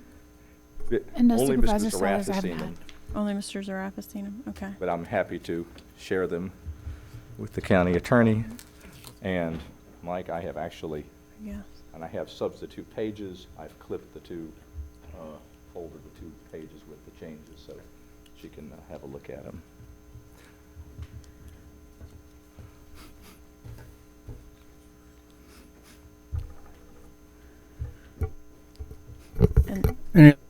Any other questions? I have a procedural question for Rashida. Sorry, while you're reading. So, how much time do you need to look at that? Could we defer this to tonight at 7 o'clock? Or are you okay going forward with it now? I can read them now, hopefully, and get through them. But if the board would like to defer it till later, they can. I will remind the board that they have public hearings scheduled for this evening. And generally, those come first, and then they would handle it after the public hearings. Yeah, you're right. I'm not in a hurry. I'd like to read it too. At least once before I vote. We have some we can hand out. I have a question then. Something else to think about. Question, Mr. Mildy. If we're going to take a few more minutes on this or hours, I met with the applicant again, and I got a higher level of comfort with this project. But that's based on some information that we exchanged, and I want to confirm that the tax generation that is specifically on full build-out, that would be specifically attributable or dedicated to the road, the 610 Corridor Transportation Service District. I just want to, I already have your number, which I believe is in the high 80s a year, $80,000 plus per year is a new tax generation, because this will go from a residential property to or at least part of it will be a commercial property, and that commercial property will generate an additional just by that one. Is it 7? What's the tax rate inside of the service district for the? It's 7 cents and change. Yeah, it's a little bit over 7 cents. So that extra revenue will be, this thing will perpetually, this project, if it were to pass, will perpetually generate revenue towards ongoing improvements to 610, which I think is one of the biggest problems with putting a large residential component in this spot on 610. So I need someone maybe on our staff to just confirm that number. Thanks. We're just talking about the tax district proceeds. Just that. You can. I know we have all kinds of projections on the actual revenue generation for the project. Mr. Thomas. I saw a question come in today. Actually, I thought it was pretty good. We saw kind of a GDP, which I know is not being proffered because it's too early to know where things are going to be. But they were asking about the people that are going to be in the apartments. Where's the common areas? Where would they congregate? Where would they walk a dog? Things like that. I was told that the neighborhood design standards would somehow guarantee that. So I guess this is a question for staff. When the plans do finally come in, if this is approved, what's in the neighborhood design standards that kind of guarantee us that there will be some of those areas for people to congregate and recreate? There's some specific things from that.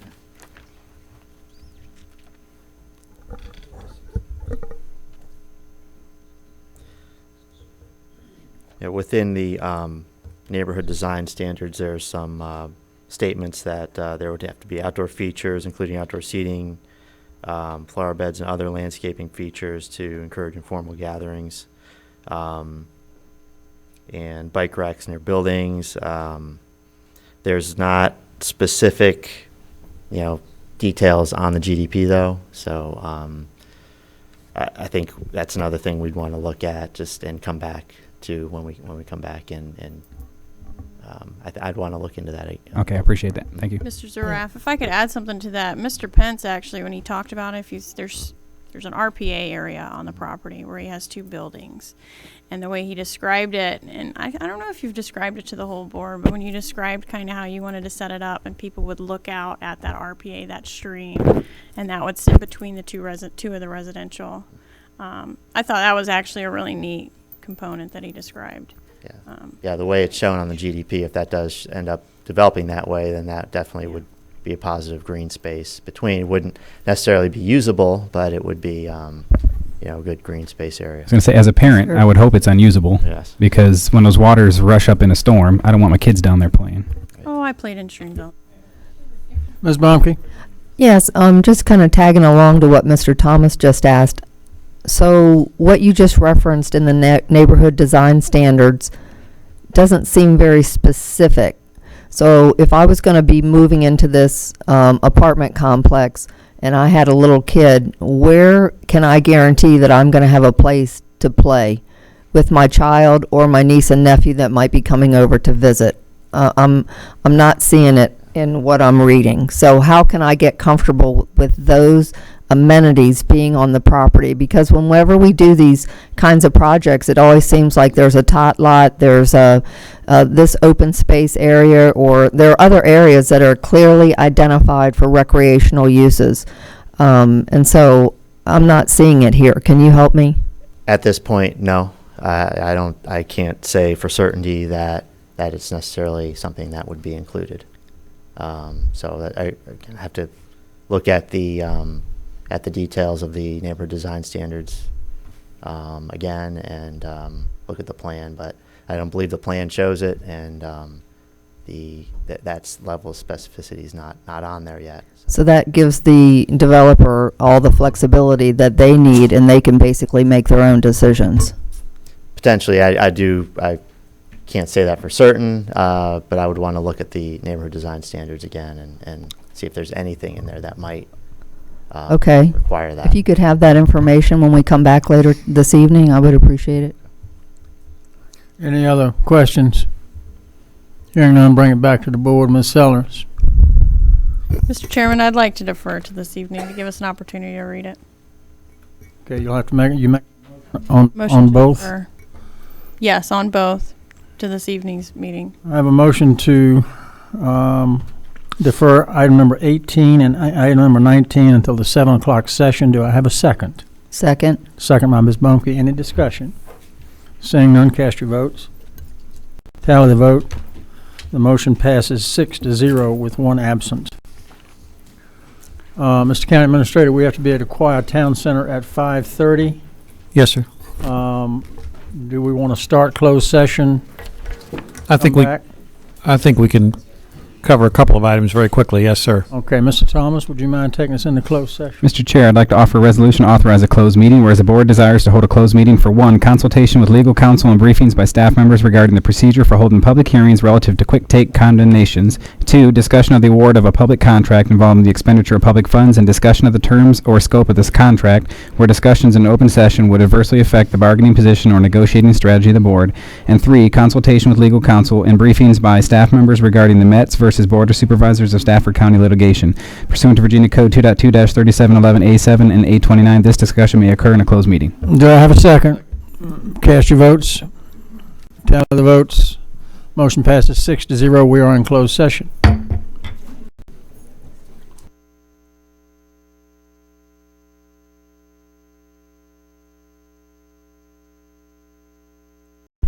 Thank you for the wisdom and the patience and the guidance that we need tonight as we make important decisions on behalf of all of our county residents. We also would like for your guiding hand and your prayers for our men and women who continue to serve and protect us throughout the world.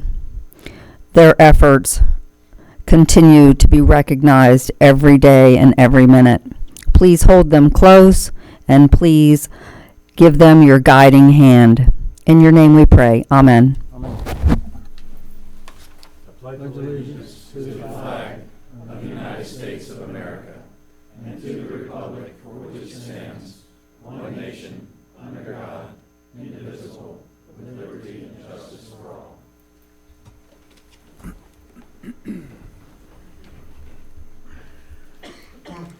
We're going to do presentations by the public.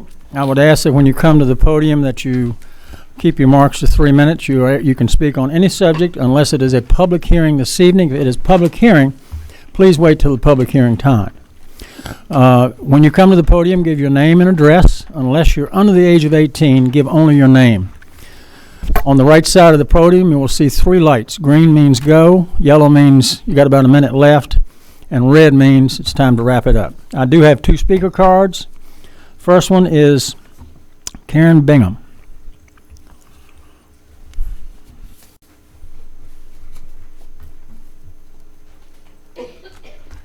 Karen Bingham, Hartwood District. Good evening, Chairman Snellings, Vice Chair Sellers, members of the board, Mr. Romanello. This year, I once again have the privilege of coordinating Band Together to Fight Hunger for our 5 high school marching bands. I'm very excited to introduce to you some senior band leaders from all 5 of our high schools. To my left, Gina DeMola and Summer Pauley, drum majors at Brook Point High School. Then we have Matt Roca, band captain at Colonial Forge. Directly behind me, Miss Laura Watson, drum major at Mountain View High School. Then we have Savannah Rennick, drum major at North Stafford. And then to my right, Becca Milson and Shane Dowler, drum majors at Stafford High School. These outstanding musicians in our county have a special message for you.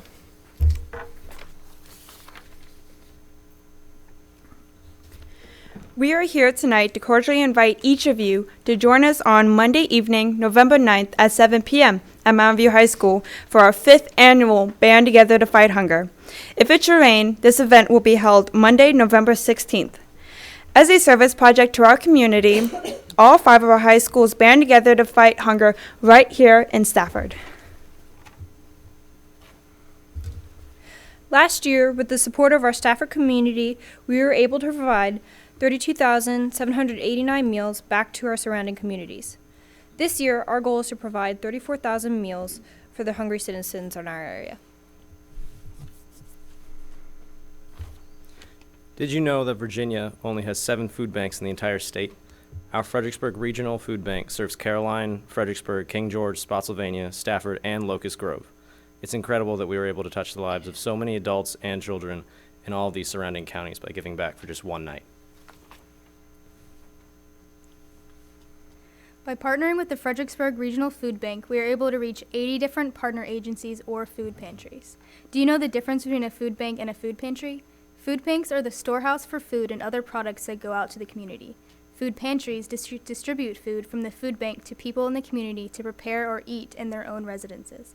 Stafford alone has 14 different food pantries, so in this one evening, we are able to support all 14 of these pantries by partnering with our food banks. Band Together to Fight Hunger is an exciting showcase of our own talented musicians from all of our schools.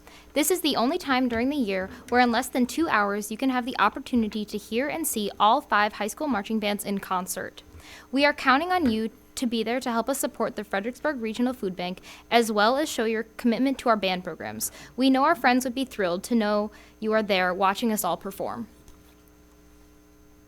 After our on-field presentation to the Fredericksburg Regional Food Bank, attendees will be treated to the grand finale when all of our bands will band together to fight hunger and perform together.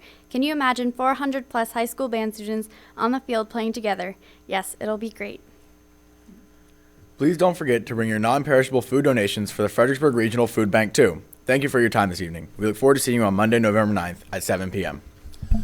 Thank you very much. I really appreciate that. I was there last year, and it really is a great event. I mean, it was just a huge crowd. The music was great. I urge the public to attend this. It's something you really don't want to miss. It only happens once a year when you get them all together, and they really do a good job. Thank you guys very, very much for what you're doing. Appreciate it.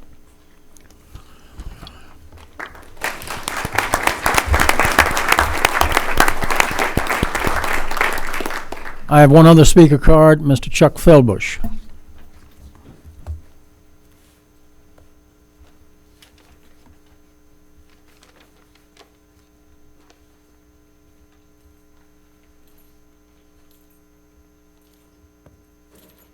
Evening, members of the board.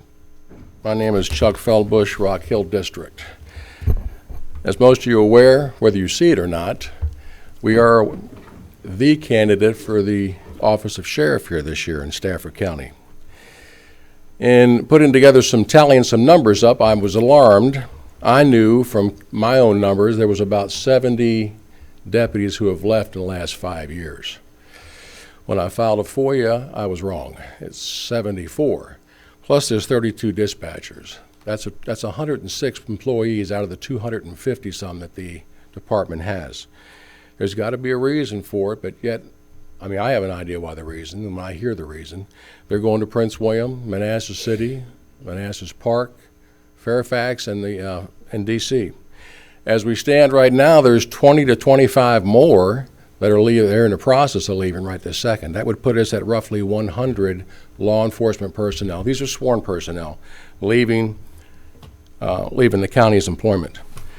This to me is alarming, very alarming, since our violent crime rate, these aren't my numbers, these are their numbers, have risen 66% in the last 9 years.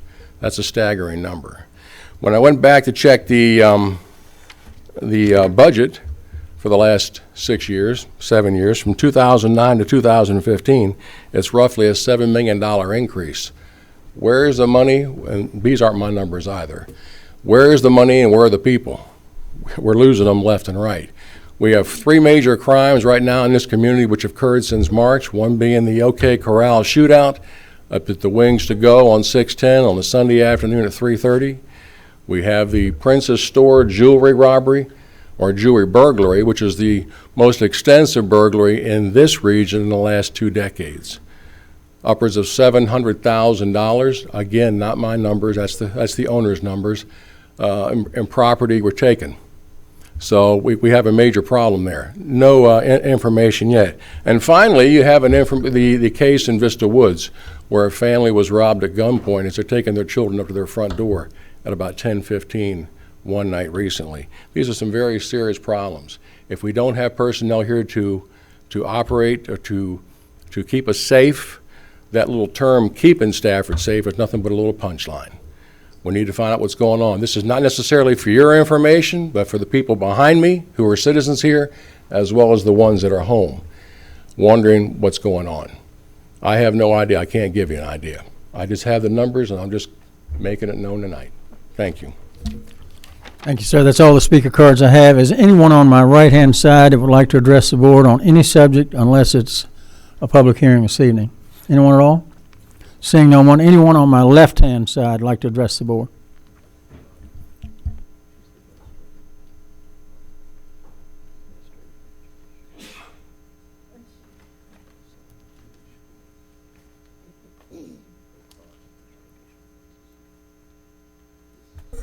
Ruth Carloni, 300 Mount Olive Road. Things are getting more and more confused as the year goes on or comes to the end. There are so many changes to the comprehensive plan that should not be done now because you're in the process of reviewing the comp plan for changes. I don't think you realize how these individual changes are affecting the composition of the land areas, the schools, road systems. Second issue, I received an email today from an individual that included a comment from our Griffith-Whitewater supervisor. And quote unquote, hard to believe the name of a facility carries that much weight. What we're talking about is the failure of the board to name 2 Olympic champions to the Aquatic Center. It was only right and just that y'all should have both names. The issue is not closed yet. There also is a tremendous need from y'all, and you know it, to have town hall meetings in your district. Now, we've been promised one in June, we were promised one in October. We haven't gotten it. It's been a year since this promise was made. Now, you are failing the reason there's so few people that come to speak up, except some of us, I've been on the Planning Commission, I know what's right and wrong, but there's so many constituents that are paying the taxes here that don't know what's going on, and it's your fault. They work, they earn the money to pay taxes and to pay your salaries. They take their kids to school, drive them back and forth, commute up and down the road, and it's courtesy, and it should be mandatory that you have at least one district town hall meeting per quarter. Now that's 3 times a year. That is not asking too much. All right, thank you. Thank you, ma'am. Anyone else on my left like to address the board? Seeing none, I'll bring it back to the board. Public hearings, number 22 and 23, we're going to do those together since they both pertain to the same subject. Number 22, planning and zoning, amend proffered conditions on tax map parcel 46-27, zoned R1, suburban residential, Stafford Crossing Church, Falmouth District. And number 23, planning and zoning, approve an amendment to the conditional use permit for a place of worship in the R1 Suburban Residential Zoning District, tax map parcel 46-27, Stafford Crossing Church, Falmouth District. Mr. Harvey. Thank you, Mr. Chairman, board members. I'm Jeff Harvey, the Director of Planning and Zoning. May I have the computer, please? As the chairman mentioned, there's a twofold application before you tonight. One is a minor proffer amendment, and another one is a minor conditional use permit amendment. Both the proffers and the conditional use permit that are currently in place limit the square footage of the existing church facility. This proposed amendment would allow the church to do a future expansion. The applicant is Stafford Crossing Community Church, and they are currently located at 1420 Forbes Street. This is the aerial photo location of the church and the affected properties. The affected properties are highlighted in red. As you can see from the map, this is Forbes Street in this location, as well as Forbes Street going up in this area. This is the existing church. The zoning map for the area shows a mix of primarily R1 suburban residential and A1 agricultural. The current property is zoned R1 suburban residential. There are some higher intensity zoning categories as you move closer to Route 1 in this area. The comprehensive plan land use recommendation is for suburban, which suburban is typically single-family detached homes, as well as community-serving commercial and community-serving activities such as churches. So this proposed use is consistent with the existing comprehensive plan for the county. This is the overall layout of the project. The existing church building is shown in the highlighted red circle. We have areas shown in green which are being preserved on the property, and that was part of the original zoning.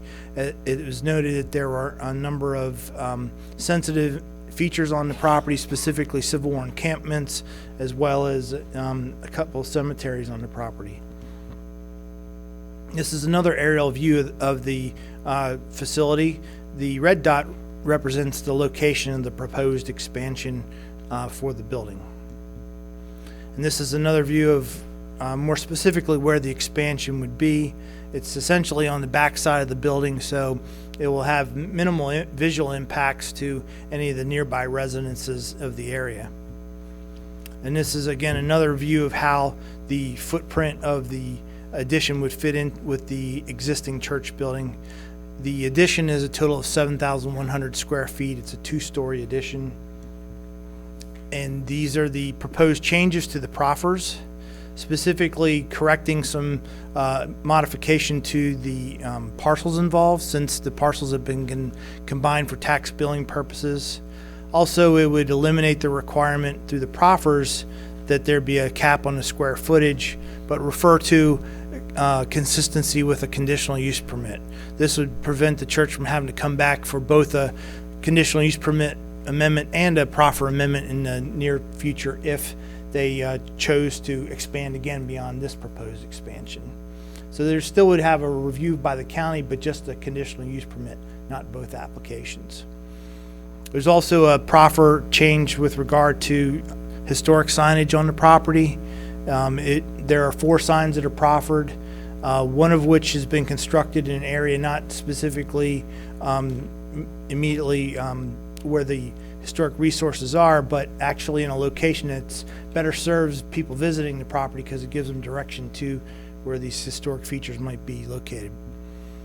And this is the one sign. It's an interpretive sign that provides direction to the area where the encampments are in one of the cemeteries. This is an architectural rendering of what the building addition would look like. It would be designed to match the architecture of the overall building. And this is this slide, and as well as the next slide, provides the floor plan that's being proposed. The proposed expansion would not increase the number of seats in the sanctuary, so that would minimize any potential impacts there might be for traffic and water and sewer demand. So this proposed expansion would include additional classroom space, storage space, a small cafe, some conference rooms, as well as office space. So this allows them to have a more comfortable operation. Currently, they have some of their office operation in a on-site trailer. So this would allow them to eliminate the trailer and move within the entire building. Again, as I mentioned about impacts, when we look at any potential impacts, there might be an increase of 35 vehicle trips per day. That's not a significant increase in traffic. It would not change any of the improvements that have already been constructed as far as the need for additional improvements on Forbes Street at the entrance. As far as sewer and water, as I mentioned, there'd be minimal impact because the sewer and water demand and stormwater management demands are based on the usage of the property, and the peak usage of the property is when church is in service. So like the traffic, the sewer and water, the peak usage would probably be when everyone's there attending services and taking a break in between the various services. Regarding natural resources and cultural resources, the proposed footprint, as you saw on the diagrams, are going to be well within the area. It's already been disturbed on the property and will not impact any additional areas that are already being preserved. And as I mentioned earlier, the location of the addition will not have any visual impacts to the neighbors. The proposed changes of the conditional use permit would increase the square footage that could be allowed from 18,500 to 22,450. Also, it specifies that the trailer would be removed. There'll also be a new condition talking about on-site easements. That was one of the things that we normally get when we approve a site plan, and prior to them occupying the area, that they have to provide us with the sewer and water and stormwater management easements. Also, there would be a new condition regarding landscaping, and the landscaping would be updated, and any dead or dying landscaping would be replaced prior to issuance of the occupancy permit. With regard to the recommendation, are two actions that the Planning Commission as well as the staff would recommend, and that's adoption of Ordinance 01539, which would approve the proffer amendment, as well as Resolution R15336, which would approve the conditional use permit amendment. Again, we believe that the existing church as well as the expansion is consistent with the comprehensive plan. We believe it furthers the surrounding community with the use of the facility as a church, and there's very limited impacts to adjacent properties, and we believe that the conditions as proposed with the use permit and the proffers would meet the standards of issuance for both applications for the board's approval. And I'll be happy to answer any questions. Any questions, Mr. Harvey? Thank you, Mr. Harvey. Is the applicant present, and would you like to make a statement? Yes, sir. Good evening. My name is Darrell Mosley. I am the founding and senior pastor at Stafford Crossing Community Church. I want to start by thanking Mr. Harvey and the staff for their hard work. Just a brief history, we have been in the community for 13 years. For the first 10 years of our existence, we met at Stafford Senior High School. And then 3 years ago, July of, that would be 2012, we moved into our campus. And as Mr. Harvey said, we believe that the additions that we're talking about would be consistent with the use of the property. We have some of our congregants who are here in support of, but would like to honor your time and those following us, not to have them parade up to speak. But with your permission, Mr. Chairman, I'd like for them to stand and defer to speaking unless there's a need to, if that's okay, sir. So, guys, if y'all would stand, please, in support. All right, thanks. So I'll be happy to answer any questions that you may have of me, and if there's any technical questions, Mr. Bruce Reese is here on our behalf as well. Any questions? Thank you, Pastor. All right, thank you, sir. Bring it back to the board. This time we're going to open the public hearing. Once again, you have 3 minutes to come up and talk about this issue if you're in favor or against. I would ask you to please give your name and address. The lights on the side will green go, yellow caution, and red time to stop. With that said, anyone on my right-hand side that would like to come and address the board on this issue, for or against? Seeing none, anyone on my left-hand side? Seeing none, I bring it back to the board and close the public hearing. Ms. Bumke. Yes, I move for R15-336 and O15-39 for approval. I have a motion. Do I have a second? I have a second by Mr. Milner. End of discussion. Yep. Hearing none, cast your votes. Mr. Chairman. Oh, I'm sorry. They're trying to get us to them separately. Just a form, please. Are you, the board, you want to take up the ordinance first We'll do and them then the separate. resolution? You're exactly right. So let's go back. Number 22. Let's revise that, Ms. Bumke. All right, so we'll move for O15-39. Correct. Second. Any, do I have a second? Second. I have a second. Any discussion? Cast your votes. Tally the votes. Motion passes 7-0. Ms. Bumke. Yes, I move for R15-336. Second. I have a second. In discussion? Cast your votes. Tally the votes. Motion passes 7-0. Congratulations, Pastor, and good luck to you. Please let us know when the ribbon cutting is. Item number 24, Planning and Zoning, authorize amendment to the zoning ordinance to increase the maximum percentage of multifamily dwellings in the RBC, Recreational Business Campus Zoning District. Mr. Harvey. Thank you, Mr. Chairman. The board is to consider adoption of proposed ordinance 015-35, which would change the percentage of a RBC zoning district that could be used for multifamily housing. The current percentage is 1.5% of the overall zoning district. The proposed amendment would increase that percentage to 2.1%. This is pursuant to section 2839 of the code. The Planning Commission in its deliberations has recommended approval of the amendment. Staff does as well. Any questions of Mr. Harvey? Thank you, Mr. Harvey. We're the applicant, is that correct?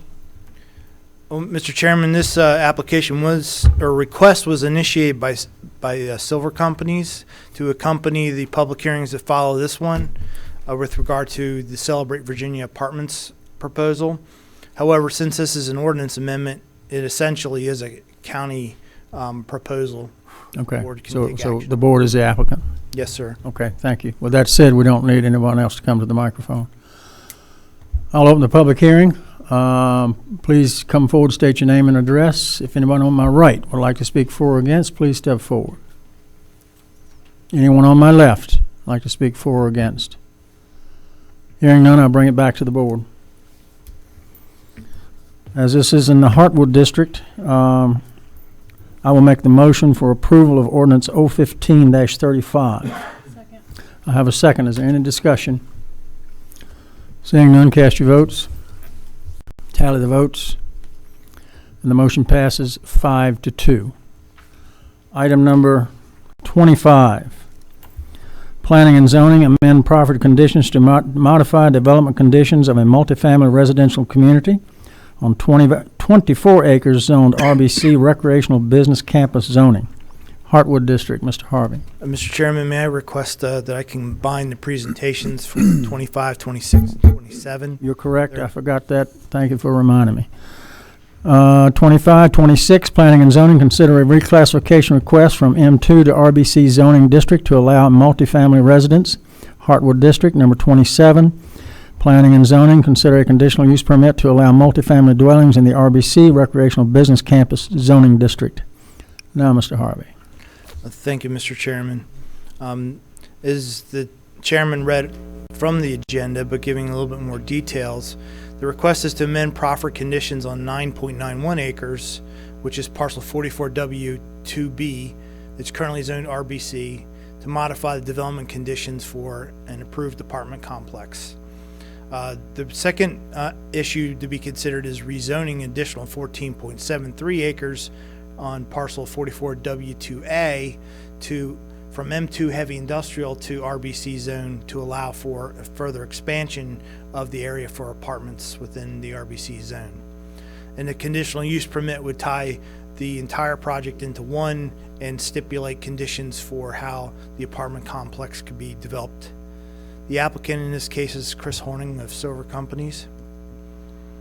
This is the zoning map and picture of the site. The site is highlighted in the red border. It's comprised of a total of 24.63 acres. Looking at the map, you can see that there are a number of heavy industrial zone properties in the nearby vicinity. The heavy industrial zone is the sort of blue-gray color, and the purple color is the recreational business campus zoning. This is an aerial view of the site. It's been previously cleared. 2 stormwater management ponds have already been built on the property. Previous proposals had the both parcels for office space. As we know, back in 2013, the board approved a reclassification on the southern portion of the property for 192 apartments to serve an existing federal facility at this location. Since that time, with sequestration and other things that have occurred, the opportunity to have enough training to support the apartments hasn't materialized, and therefore Silver Companies is making this application to convert to market rate apartments. And the proffers in 2013, when that complex was approved, did contemplate a potential conversion, but it did stipulate that that could only occur 3 years after the apartments were built. And that's part of the amendments that we're talking about tonight.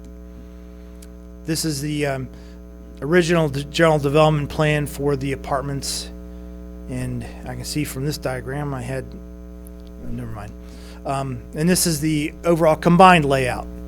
One of the differences you're going to see with this combined layout is the buildings on the existing zoned area are a little bit more spread out.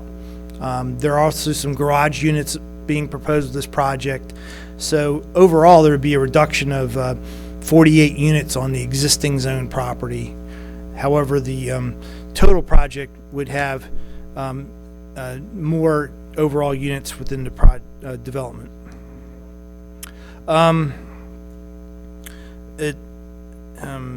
At 278 total. So 130, yes, thank you.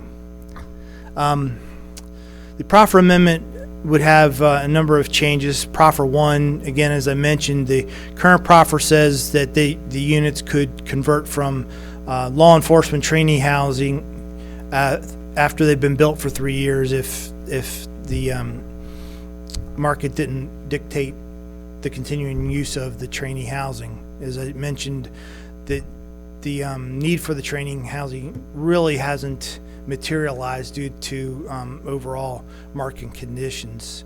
Also, there would be a proposed reduction in the per unit contribution for monetary proffers of from $7,500 to $7,000 per unit. Proffer 2 would be amended to delete the requirement to bring Celebrate Virginia Parkway up to current VDOT standards. That has been accomplished. The road is now a state maintained highway. And then also there'd be amendment for Proffer 3 to further elaborate on the design features for the overall project. The applicant has in their proffers stipulations about the that there'll be washers and dryers in the units, ceiling heights, quartz countertops, also stainless steel fixtures and other things to ensure that this is going to be a high quality project. As I mentioned earlier, some of the apartment units will have garages within the building. Some of them will also have the ability to have a detached garage where they can park their vehicles. With regard to an evaluation of the proffer changes, as I mentioned before, the demand for training facility housing has changed in the last 2 years. The overall training facility housing at the time was considered to be compatible with the comprehensive plan. The comprehensive plan recommends that this area be used for business and industry purposes. It was originally considered to be compatible with and complementary to the office uses across the street. We will note that the market rate apartments are not consistent with the comprehensive plan, and there could be some increases to public service demands for market rate housing. And also with regard to the cash proffers, part of the theory behind the original $7,500 for cash proffers is that all the apartment units were going to be 2-bedroom units. Now they have a different mix of the units, and the applicant is indicating that there will be a lesser school demand than we typically see for apartments in the county. Specifically, a maximum of 5% of their units or 13 units could be 3-bedroom units. A minimum of 40% of the units would have to be 1-bedroom units. So generally speaking, the units are going to be of the size and nature, probably you're not going to see that many school children. And that's part of the applicant's rationale for a reduced proffer amount.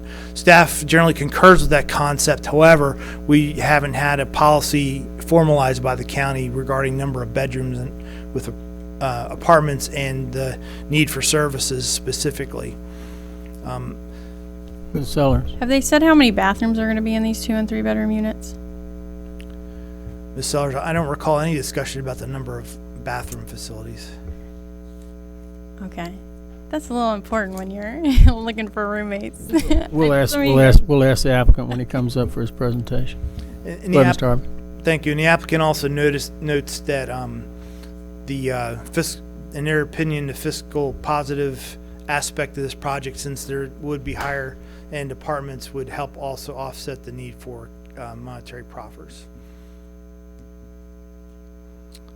With regard to the zoning request, as I mentioned earlier, it's 14.73 acres. It's the M2 zone property located to the north end of the overall project.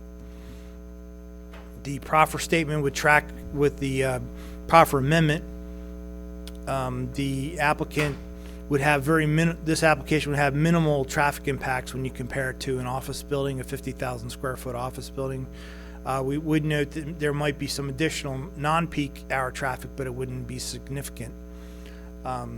The applicants indicating in their fiscal impact analysis that the apartments would generate a net fiscal benefit to the county of $295,000 per year. If we look at the county's comprehensive plan and the analysis that was done with that, if you look at a typical apartment complex, we find on a countywide average, there'd be a negative fiscal impact of close to $65,000 per year. And I would note that the cash proffers being offered are not inconsistent with the current monetary proffer guidelines. And as I mentioned earlier, the comprehensive plan's current land use is for business and industry. However, the staff does support the requests and recommends approval of the ordinance 01538, which would amend the proffers, specifically noting that it's been previously approved for apartments, conversion from a classroom type of setting for trainee apartments versus market rate apartments. Essentially is not going to have any change in land use. Apartments are apartments. Now there may be some concern about who may be living there. Mr. Sterling. Well, Jeff, I'm tracking on your first sub-bullet there. If we were to extrapolate from that, you're saying basically since the adjacent property is multifamily, this makes it consistent. So what stops the next property owner that's adjacent to this coming in with apartments and then so on and so forth? And we got 10,000 apartments down there. I mean, and that the staff would say, well, it's adjacent, so it's consistent. Well, Mr. Sterling, that is a good point, and that's where there are some concerns both ways. And one of our recommendations in the staff report is maybe the board should and Plan Commission should reconsider this area for how it's currently designated. Because right now it's designated for business and industry and zoned heavy industrial. And you have to drive through this area to get to some of the other residential uses within Celebrate. Resident and heavy industrial uses generally are not compatible with residential uses. Okay, you're head of that part of the staff, and if it's a staff recommendation that the county, the board should relook at how this is designated, what is it you're recommending it should be designated? I mean, relooking is you're telling us that you don't think it should be the way it currently is, so what is it that the staff is not saying that they think it should be? Well, from my perspective, giving you an answer without a lot of detail and or discussion with the Planning Commission or anybody else, I would. But you said it's inconsistent the way it is. I would recommend that it be considered for suburban designation. It could be a mixture of office space or residential use, preferably lower density residential use. Yeah. Ms. Sellers. Okay, you talk about training. What's the training, that facility right there? That's a training facility, correct? That's what I understand, yes. Okay. And how long do they stay there? I'd have to ask the applicant, because I know the applicant addressed that in the previous application 2 years ago, and I don't recall the details of the training and duration of the training. Okay. I don't know. I know what happens in that facility. I'm just saying. No, I'm more of just, it doesn't make any sense to have law enforcement departments there, but okay. Go ahead, Mr. Harvey. And Mr. Chairman, in relation to this proffer amendment application, the Planning Commission recommended approval. And with regard to the conditional use permit application, again, it would be for the multifamily dwellings on both parcels. The conditions, as I mentioned earlier, deal with the number of the issues on how the property could be developed, specifically conformance with the general development plan, conformance with the architectural design of the buildings, limits the number of units to 278 as a maximum, but no more than 5% of the units contain 3 bedrooms.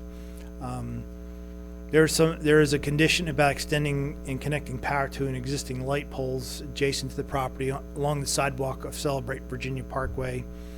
Also, the building materials would be at least a third of the facades would be brick or stone. Other types of building materials would be hardy plank materials. And as I mentioned, there's a requirement that they comply with the overall elevations included in the application.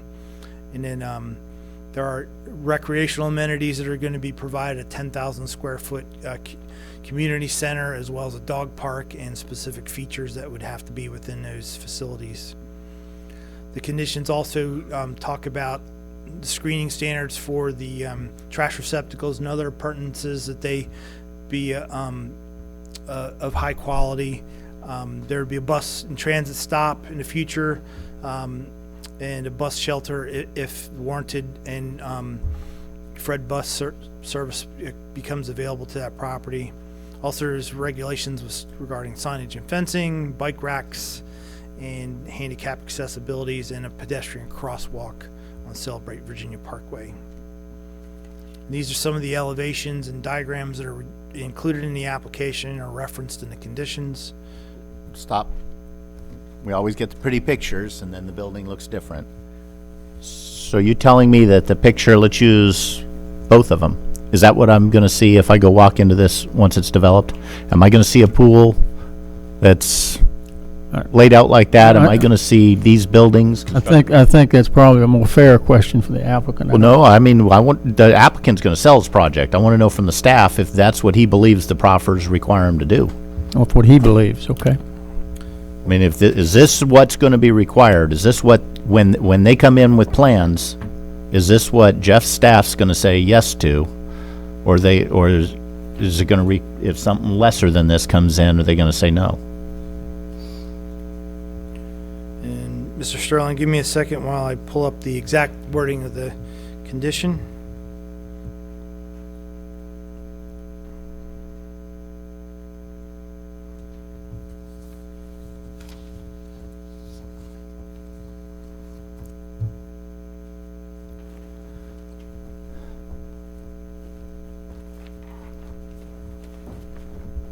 It looks like there's people serving cocktails around that pool, so I'm going to be expecting that too.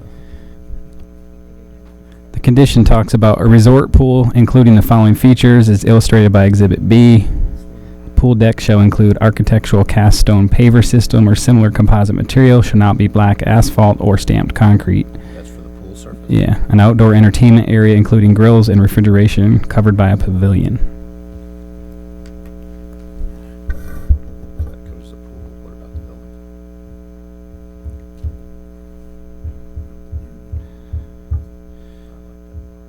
Please forgive me, the electronics aren't moving as fast as I'd like them to go.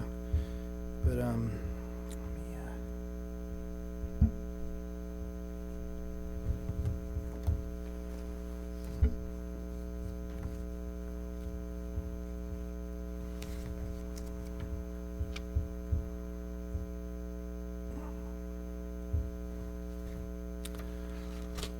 Mr. Chairman, if you allow me to move on, I can come back to that issue.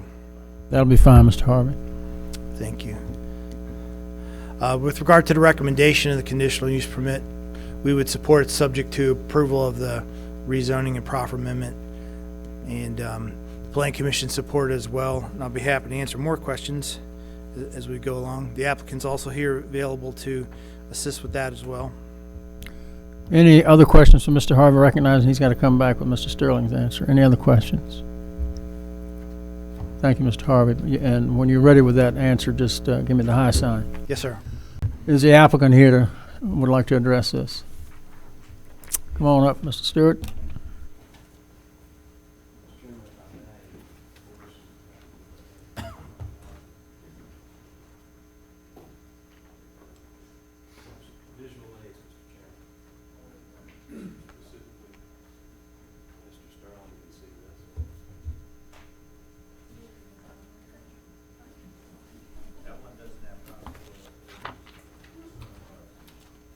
Plenty of cocktails there, I assume, Mr.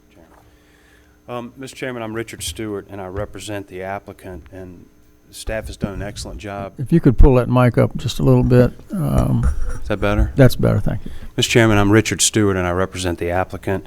Mr. Harvey's done an excellent job, so I'm not going to cover everything that he did. I would, to Mr. Sterling's question, Mr. Chairman, here are the elevations we proffered with the architectural renderings. This is what they will look like, which is pretty much that right there. If I'd be happy to hand those up to Mr. Sterling. Structural materials. Structural materials, the facade is, we proffered no vinyl, no aluminum, nothing of that sort. It had to be hardy plank or masonry on the outside, which is pretty limiting. And these are the elevations and the general, what they will look like, which is this. Okay. If that answers your question. To Mrs. Sellers. Ms. Sellers. To Mrs. Sellers' question, Mr. Chairman, there will be a full bathroom for each bedroom in the 1 and 2s with a 42-inch soaking tub in that bathroom, and that's been proffered. The 3 bedrooms will have 2 bathrooms, 2 full bathrooms, and each will have a 42-inch soaking tub. Okay. I do have a, Let's make sure. Each 2-bedroom has 2 bathrooms? That's One, offered? yes, it has 1 bathroom For each bedroom? for each bedroom, per bedroom, with a 42-inch soaking tub in it. and a good closet, right? That's what luxury apartments sell. Mr. Chairman, yes, they have great closets. And when I look at it, it appears that you guys might have a company in mind. Is there a company coming in and doing this? Are you guys pretty far along in that? You don't have to say the company. They don't have a, well, the Silver Company owns this, and this is something that they've done. I've given or asked to be handed out if Mr. Romanella did. Yes, that's Waterford at the park in Charlotte, and I'm told that this project's going to be nicer than that.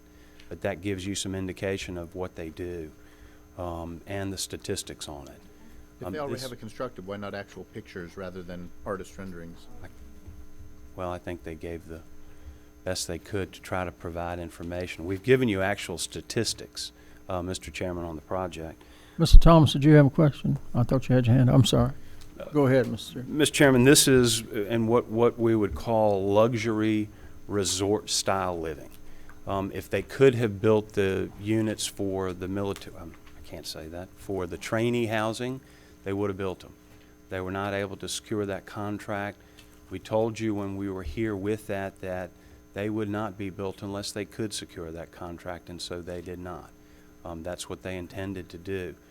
The chairman knows, others know, since the late 1990s, they've been trying to develop this. There's a CDA in there. It built all the infrastructure in this area. They were trying to get a Celebrate Virginia North like there was a South on the other side. They've been unable to do it. They need to do something with this land. This is a very viable project, and it's going to be a heck of a nice project to do. The only alternative they have is the M1 heavy industrial, and the neighborhood simply is not going to like that. They're not going to want that. But to tell you what they are proffering here, and there's extensive information in the package for everybody, and we gave a lot of information to the Planning Commission that they viewed as well.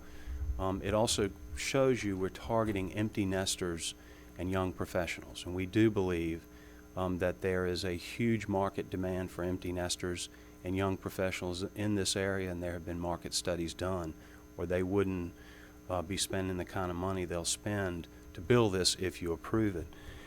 They are building a 10,000 square foot clubhouse, a resort style pool, as Mr. Harvey said, with kitchens, grilling stations, fireplaces, and televisions around that.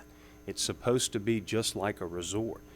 A gym, a cyber lounge, a coffee bar, and continental breakfast, weekly events for the residents like you see on that indication that they do at Waterford at the park. They have a dog park. They even have a dog spa. A dog spa. They're proffering 9 and 10 foot ceilings, 8 foot high entry doors, 42-inch soaking tubs, we've already covered that, quartz and stainless steel in the kitchen, and hardy plank and masonry on the outside. This is a great project. The project in Charlotte, which is Waterford at the park, they have 7 school-age children, and it's comparable because it's not targeted to families with children. The market down there, they are about 20% above market rate of any other apartment, high-end apartment in Charlotte, and they expect to be the same thing here, about 20% above whatever the market will bear. That's the target they're going after. And they're spending a lot of money on this.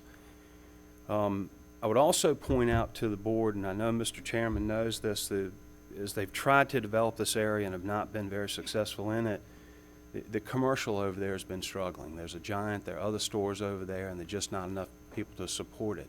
That'll help. It's a good project. It's a good, viable way to utilize this land. I hope that it will help in encouraging a different sort of development in that other M1 heavy industrial, because I don't think that's compatible with the neighborhood that's in there now. So I promised you I wouldn't go on long. I'm happy to answer any questions or just sit down. Ms. Sellers has a question. Yes, ma'am. Then we'll go to- Okay, I'm gonna, when we look at the proffers and talk about the young professionals who are gonna be there, there's a program GWRC has where we release parking spots, and they're always looking for places to lease parking spots, and you guys are gonna have some parking spots. And that's gonna be my question to you, is would you guys be open to working with GWRC? If that's who you're attracting, where they literally, they can put commuter vans in there, and that way it's kind of goes with that transportation model and encouraging these folks to ride share. It's the GW ride share. And you don't have to answer And you that, need but people who live there. they live there or they live in the surrounding area, but everywhere else they lease the spots. And since you guys are going to have quite a few spots, they have a hard time finding places to agree with it. So just something that you don't have to agree to it now, but that if you could consider it. Absolutely. Mr. Sterling. All right, you're coming in for a proffer amendment, and so these got approved under one set of conditions. You're coming in for a new set of conditions with certain limitations. These new ones are setting aside the previous limitations. We saw another apartment project up on Route 1, sort of same thing. They came in with one set of conditions, and then they want them changed. You know, they wanted to change the pool. Oh, I think that pool now is about a 42-inch soaking tub outside for the whole apartment complex to use. Setting that aside, you're changing these conditions. There's nothing that stops you from coming back in and saying, well, the 40% that are just one bedroom, the market doesn't bear that. That was one of the things that they were expressing concern with, was the number of 2-3 bedroom units that they had, and seeking a proffer amendment on that. I guess my point is, so we're doing it once. What's to keep you guys from coming in again a third time, a fourth time for changes to proffer amendments? This project keeps morphing, and I'm a little concerned we see this happening in Stafford, where a project gets approved under one set and then it's just a continual set of changes. Mr. Chairman, Mr. Sterling, I understand that, and I don't disagree with you. At times we do see that with projects, although we were very honest with the board when we came in the very first time. We were targeting a builder who had the ability to contract to have trainee housing, and that's what we were going after. And we thought that we were going to be able to make that work, and that just disappeared. And it's just as honest as we could be. So rather than building something and let it sit there, which we told you we wouldn't do, although we could have, we said if we can't build it and contract with them, we'll come back. Now, there's nothing that stops us from coming back other than you would vote no, I would assume, if we continued to come back. I can also tell you that this is a viable project that they believe will succeed, and they've done extensive market studies in it, or they wouldn't have spent the time and the significant application fees before the county to bring this before you. It's the best answer I can give. I can't speak to these other projects. I'm not familiar with them. With this one, we lost the ability to build what we wanted to build. It was that simple. Mm-hmm. And that was largely due to sequestration and some problems that we're having up north, which you're probably very aware of. And Mr. Thomas. Thank you, Mr. Chairman. So we go from using our normal numbers, and we calculate a net cost to the county of around $65,000, and then I see in some of the background material that you believe the project is going to net the county after expenses around almost $300,000. Is that the reason behind the $500 reduction in the proffers? Can you talk a little bit about why this project you believe is different and is going to justify that lower expense? Mr. Chairman, Mr. Thomas, it's twofold. And I'm not the one to explain the financial analysis that Mr. Hornung did, but I'll be happy to bring him up here and talk about it. He did a thorough analysis, which I'm not sure the county would disagree with once they analyzed it. The board has made a policy decision not to count certain things, and that's entirely up to you all. But I think there's a viable financial analysis that's been done that speaks to that. But more so, the quality and the standards that are in this building far exceed what would have been in the trainee housing. You know, for instance, we talked about then we couldn't afford to put stainless steel appliances and quartz countertops in there, or soaking tubs, or 9 and 10 foot ceilings, because it could never be profitable. So they have spent a lot more money. Also, the CDA has paid for all the infrastructure in there, and so that's how we arrived at that number, together with a financial analysis that was done and frankly was very thorough. Okay. Any other questions? Thank you, Mr. Stewart. Thank you. Oh, I do have one question. You're saying upscale apartments, which what I've seen, I understand what you got, and I agree they are upscale. But what are you going to charge for an apartment? Like a 1-bedroom, 2-bedroom, 3-bedroom? Do you set that rate yet? What they've told me is 20% above whatever the market rate is. Now, I think they anticipate $1,500 for a 1-bedroom up. Okay, 12 to 13 for a 1, 15 for a 2, and up. So a 3 would probably cost you a couple grand.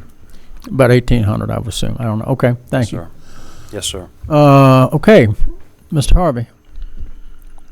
Thank you, Mr. Chairman. To get to Mr. Sterling's question, there are 3 specific conditions of the use permit that are being proposed that address the architecture, and it's an attempt to get specifically to the images that were shown and how to capture those features, ensure that we're getting what we think we're getting.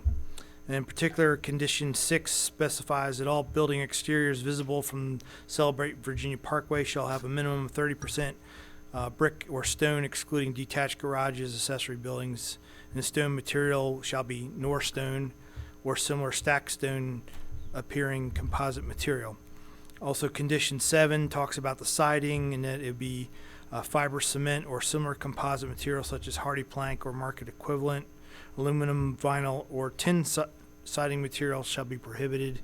And then 8 is the most extensive one. It talks about the architectural elements in the design of the buildings.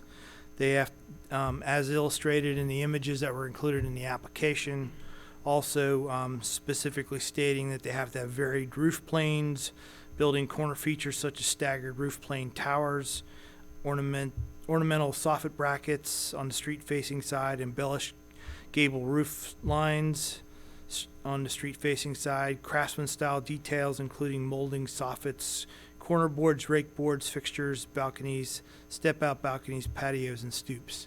And staff put those conditions together with the applicant's assistance to try to, again, get as close as we could to legislate how the architecture would look. Any further questions, Mr. Harvey? Thank you, Mr. Harvey.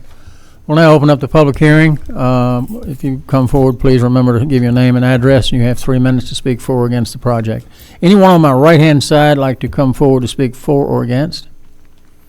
Seeing none, anyone on my left-hand side like to come forward and speak for or against?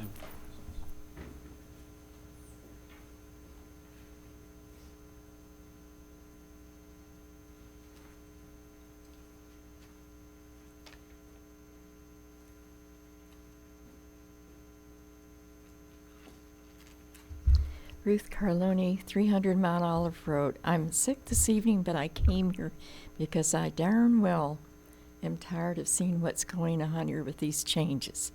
Now, number 1, we need jobs. jobs that pay decently. Now, the M2 could have been proposed to change it to, how impolite, could have been changed to M1 light industry. Light industry indoors is light manufacture. It could be office complex. We really don't need more apartments, but take a look at England Run Apartments. We need someone on site, an office manager on site for apartments of this size. There's been a lot of problems in the England Run area, people above and beyond the required or total limit of people per apartment. Now, I'd like to see every one of these apartments sprinkled. If you've been following some of the fires in Maryland and Alexandria, then you know what I was talking about. Now, I haven't heard anybody address the total number of units other than the 278, but how many people is that? How many is that going by the number of apartments, 1 bedroom, 2 bedroom, and 3? How many people does that up to? Also, the trips per day, 278. Talk to VDOT. I haven't heard anybody discuss the number of trips per day for 278 people. Well, it would be more than that. 2 cars where there's a family or a husband and wife. Also, when I was single or divorced, I had 2 bedrooms and I had 2 children and myself in there. So that would be 3 people. Another thing is, well, we have sprinkled. Oh, to have the amenities in place. Woodstream was a good example of how not to handle projects. It took 2 years for some of those people that had moved in there to get the amenities built. It's not fair. Get those bus stops up. The buses will stop not just there, but some of the motels close by that have workers that use the Fred transit system. I think I haven't covered everything. I just feel that we should be putting aside some of that for jobs, for light industry, B1, B2, whatever. All right, thank you. Also, I think you should defer this and take a look at the totals. You do the analysis, compare it to what these ideal situations that are. Oh, time's up. Okay, thank you. Thank you. Anyone else on my left like to address the board for or against? Bring it back. The applicant have any rebuttal?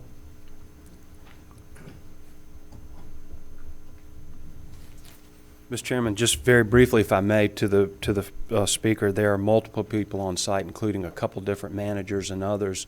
In a project like this, it demands that sort of high-quality attention, so there will be multiple people on site. Is that 24/7 or just during the day? Yes. Okay. They also, all of them have sprinklers. It's required by code. We anticipate approximately 400 residents. The road currently is operating at 5% capacity of what it was built for, and this would take it to 7% capacity of what the road was built for. Mr. Sterling. Yeah. Getting to the issue of the amenities, and the clubhouse is one of the big parts of that. As I'm looking at that on page 7, so you got a 10,000 square foot clubhouse that's going to have, and this gets a little squirrely the way this is drafted, that would include the cyber cafe, the sports bar, the fitness center, the dog spa, and the resort pool. I'm assuming the resort pool is not included in the 10,000. The way it's drafted, it would appear to be so. How big do you envision things like the fitness center? We see a picture of it, but 10,000 square feet sounds big for a clubhouse, but with all these different elements, that can get taken away real quick. I'll ask Mr. Horning to help me with that. Hi, good evening. Chris Horning, Silver Companies. I don't have the square footage of the fitness center. I do know the one we just completed in North Carolina has a gym, and it has a separate CrossFit gym as well, large enough for 20 people. So if I had to give you a number, I think the gym itself is probably in the 15 to 2,000 square foot range, maybe bigger. And the resort pool, we see a picture of it, but that doesn't tell us. I mean, like I referenced earlier, we had one apartment complex that's got a soaking tub as a pool. The only reference I can give you locally, if you've been to the Haven projects that are located in the city of Fredericksburg and Spotsylvania County, have pools. They're very large as far as size. I think they're on average, I don't know, square footage, maybe 20,000 square feet. I mean, they're big pools. The Embry Mill pool, for example, that you have over at Embry Mill, I'm sure you've probably seen that one. The pools. You mean the one we're building? No, the one at the Embry Mill Clubhouse. Oh, okay, Clubhouse. Roughly that size, but typically these pools have sort of walk-in beach areas with, areas where they have lounging decks where you can actually put your chair in shallow water instead of just sitting along the side. It's more interactive like that. So it's not really a splash pad because it's not designed for children, candidly, but yeah, that's right. Yes, it's kind of just a walk-in entry is typically what we've been doing on these. And just so you know, we did the one in Huntersville. We've got which is north of Charlotte. We have a second one under construction there. We also have one of these under construction in Spotsylvania County right now. And that the elevations that we've shown you are the elevations from that product. We'd like to take these elevations up to a higher degree than what we have there, but we are building that in this market today. Thank you. Any other questions? Ms. Bumpy? So, Mr. Stewart, did you indicate that you did a market analysis to justify that these are going to rent? Ms. Bond, I didn't do it personally yet. Right. But my client did. Okay. They wouldn't be building them if there wasn't the market demand for them. And they believe there's plenty of demand for the one in Spotsylvania and here as well. Where is the one in Spotsylvania being built, if I might ask? By the new hospital. Ah, okay. Thank you. Any other questions, the applicant? Thank you, Mr. Stewart. Thank you, Mr. Chairman. We'll bring it back to the board and close the public hearing. As this is a Hartwood District, item number 25, a motion for approval of ordinance 015-37. Second. I have a second. Is there any discussion? Hearing none, cast your ballot. Votes. Tally the votes. Passes 4-3. Item number 26, consider planning and zoning, consider reclassification request from M2 RBC zoning district.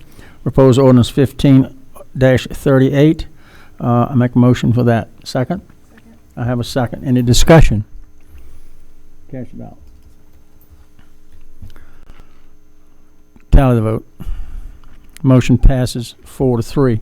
Finally, item number 27. Motion for proposed resolution R15-328. I have a second. Second. I have a second. Any discussion? Cast your ballot. Motion, tally the vote. Motion passes 4-3. Real quickly, let me tell you why I've been in favor of this. And I met with all the residents at Del Webb, at least about 100 of them last week. There were no objections. This is really going to be an upscale apartment complex. I think it's going to bring, unlike some other apartment complexes, and I won't name those apartment complexes, I don't want to embarrass anyone, but the reality is you're paying $1,200 for a one bedroom, you expect something. So this Celebrate Virginia project has been laying there like a melon on a vine for 15 years. The original plan just is not working. Where we go from here, I don't know. But I think this is a start. I think it's going to help bring in some retail. I think it's going to help bring in some restaurants because those folks over there in the retail end, they're hurting badly. We just lost another restaurant over there, closed down about 3 weeks ago. So good luck with the project. Believe me, I will be keeping a close eye on it because I told the folks that Celebrate that I was in favor of it and why. So thank you very much. Item number 26, 28, I'm sorry, it's getting late. Planning and zoning, consider proposed fees for minor proffer amendment and minor conditional use permit amendment applications. Mr. Harvey, you're earning your money tonight. Thank you, Mr. Chairman. Board, with this public hearing is to consider adoption of ordinance 015-34. As the chairman mentioned, it deals with fees associated with minor proffer amendments and minor conditional use permit amendments. Currently, the fee for each application type is $6,190. So if you have an application that requires both a proffer amendment and a conditional use permit amendment, you'd pay a total fee of $12,380. With a minor amendment, the code stipulates that it be limited in scope to where there's not any significant increase in intensity on the project. It also limits the number of conditions and number of proffers that can be adjusted, basically to 2. We had a request from Mr. Lemming with regard to an upcoming application he has filed with the county, and noted that essentially with both a minor amendment for proffers and a minor amendment for CUP, your staff report is almost virtually the same. Staff concurs with that and discussed it with the Community and Economic Development Committee. That committee recommended it be forwarded to the board for a public hearing and consideration. The proposed amendment would basically cut the fee in half, or essentially have one charge for both applications. So the total charge for such a minor proffer amendment and a minor conditional use permit being processed at the same time would be $6,190. Since 2009, we've only had 2 applications or 2 groupings of applications that met that criteria. It doesn't happen very often, but it does occur occasionally. Tonight was an example of one, the Stafford Crossing Community Church. That was a minor amendment. And as you saw with both applications, the staff reports are very similar, and the work effort was very similar to one application. And staff is supportive of the proposed fee change amendment, and I'll be happy to answer any questions. Any questions from Mr. Harvey? Thank you, Mr. Harvey. Oh, I'm sorry. Ms. Bonke. Yes, and I neglected to bring this up when we voted on Stafford Crossing, but if the board chooses to vote in favor of this, I would like to know if Stafford Crossing could receive a refund for their fees. I think the board would have to vote on that in a separate action. Is that correct, Madam County Attorney? That's correct, Mr. Chairman. That would be my recommendation, to vote on it separately to authorize the Director of Planning and Zoning to issue that refund. Yeah, I mean, we'd be glad to consider that. Okay, so it doesn't go in concert of when you approve the rezoning or the proffer amendment? That I can't answer. Don't you assess the fee when the application is submitted? Mr. Thomas, that is So correct. that fee's been paid a while back. Yes. Okay. Okay. Okay. Any other comment? I didn't Well, know you had any churches, Mr. Milday. You Mr. shocked me. Milday. Any other questions for Mr. Harvey?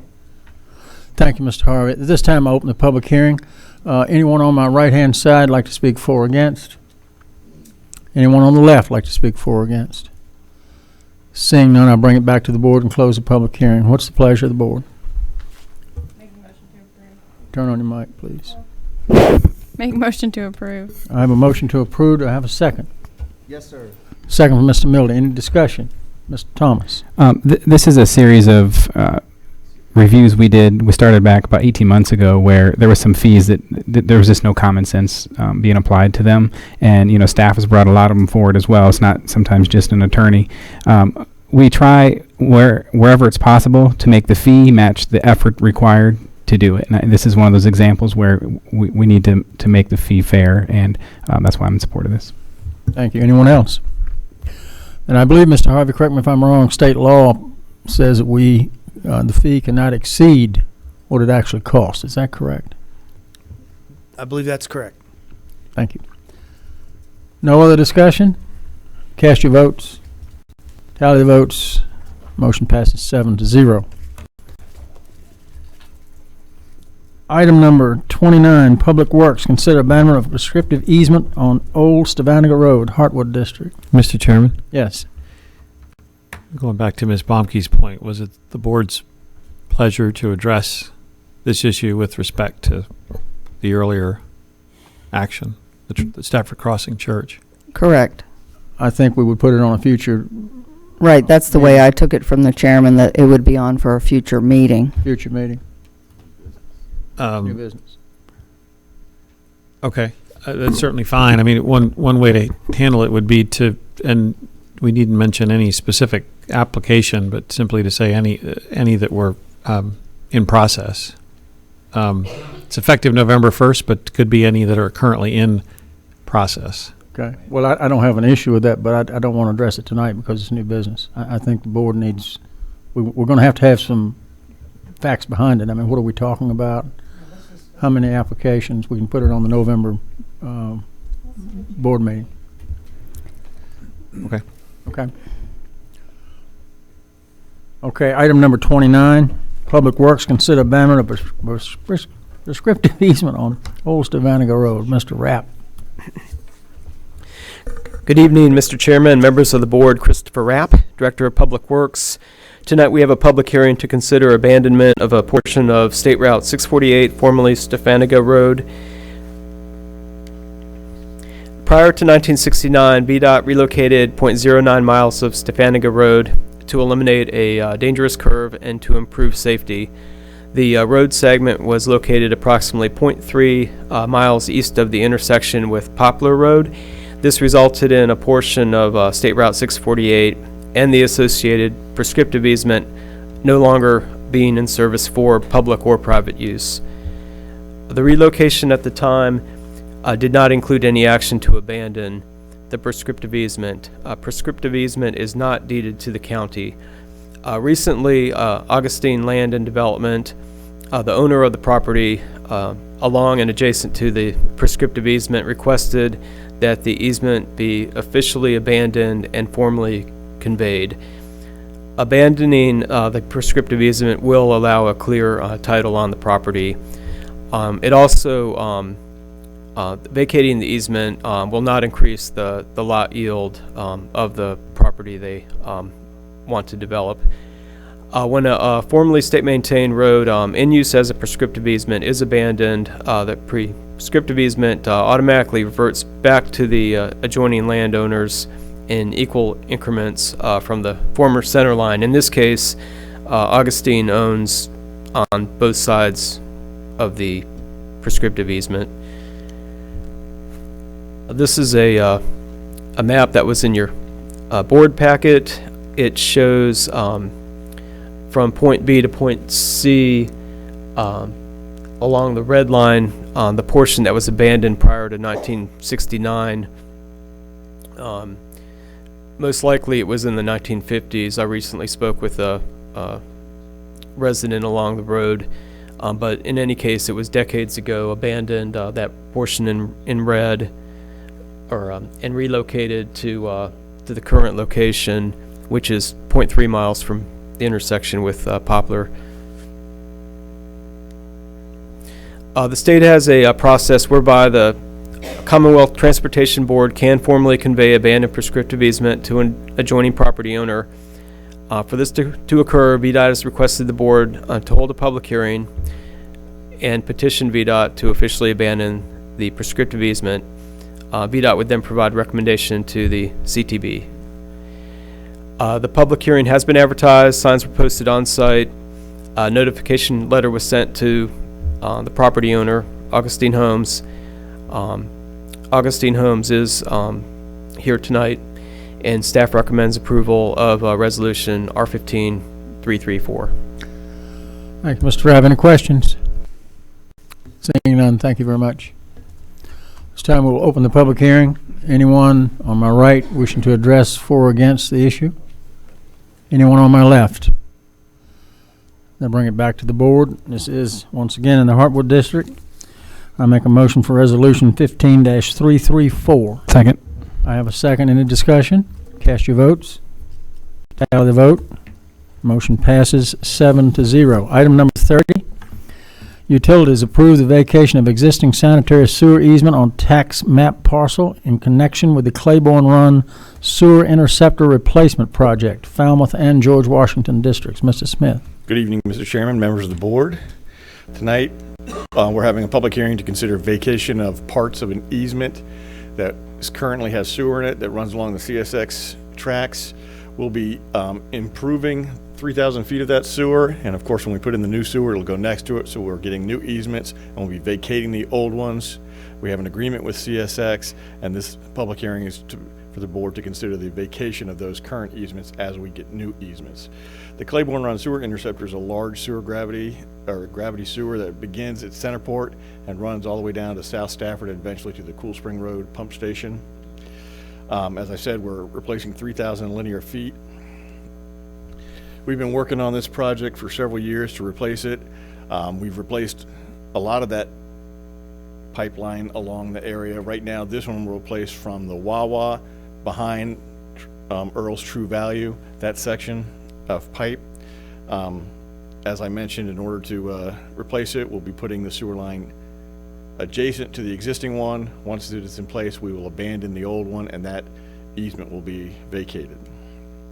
This is a graphic which shows you what it will look like, the basic alignment. The blue is going to be the new easement, the red is the easement, or the blue is the easement that will vacate, the red is the easement that we will maintain. The one that goes across the CSX, that will no longer be a sewer easement, that is a pipe that we will put a water line, our 342 water line that we're running in the future, that will go in there. Basically, the blue lines will be vacated and the red lines will be accepted. We recommend approval of Resolution R 15324, which will approve the vacation of the sanitary sewer easements along taxback parcel 23-6 as a part of the Claiborne Run Sewer Interceptor Project. Once the easement agreement has been executed and with specifications have been finalized, we'll bid this project for construction. Once construction is complete, that vacation will be completed as well. Are there any questions? Any questions for Mr. Smith? Thank you, Mr. Smith. Thank you. This time we will open the public hearing. Anyone on my right wishing to speak for or against? Anyone on my left wishing to speak for or against? Seeing none, I bring it back to the board. That's Ms. Bumke and Mr. Thomas. Make a motion for R15-324. I have a motion. Second. And a second. Any discussion? Cast your votes. Tally the votes. Motion passes 7-0. Item number 31 was an add-on, and I'll turn that over to Ms. Sellers. Okay, you should have at your station the resolution, and it's came out of the Joint Schools Committee, and Ms. Baumke can help me out. She was there as well. And basically, we all know the school board's asking for the forensic audit, and this is just showing our support for what they've asked for. If you have any. And here comes Anthony. He could help out a little bit, probably. It came from something that Anthony said, but if you guys have any questions, you can let me know.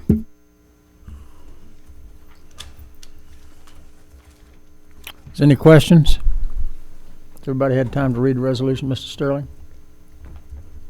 This is us supporting them doing a forensic audit, and then I saw that they're also proposing to hire an auditor, an internal auditor. So it's an addition. I mean, what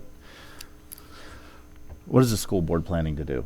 And couldn't we use these funds to hire more teachers instead? We could.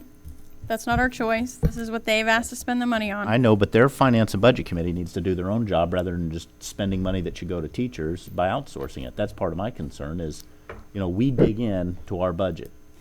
I've spent 8 years on this board digging into the school budget, and quite frankly, very disappointed the school board members knew a heck of a lot less about their budget than I did. And yet, when this $8.3 million issue pops up, their first thing is, well, they're going to go hire somebody else to do their job instead of doing their job themselves. So I'm a little bit, I agree. We have to find out exactly what's been going on within the school finances. I don't doubt that. They're talking about a recurring auditor to do their job for them, and I'm a little bit concerned about that as well. I understand this, I guess, is different than that. This is different than that. We're not talking about whatever they're going to put in their budget this year. This is simply looking at the 5 years. I think they've asked to go back 5 years. And they have. Are they going to name names and take accountability?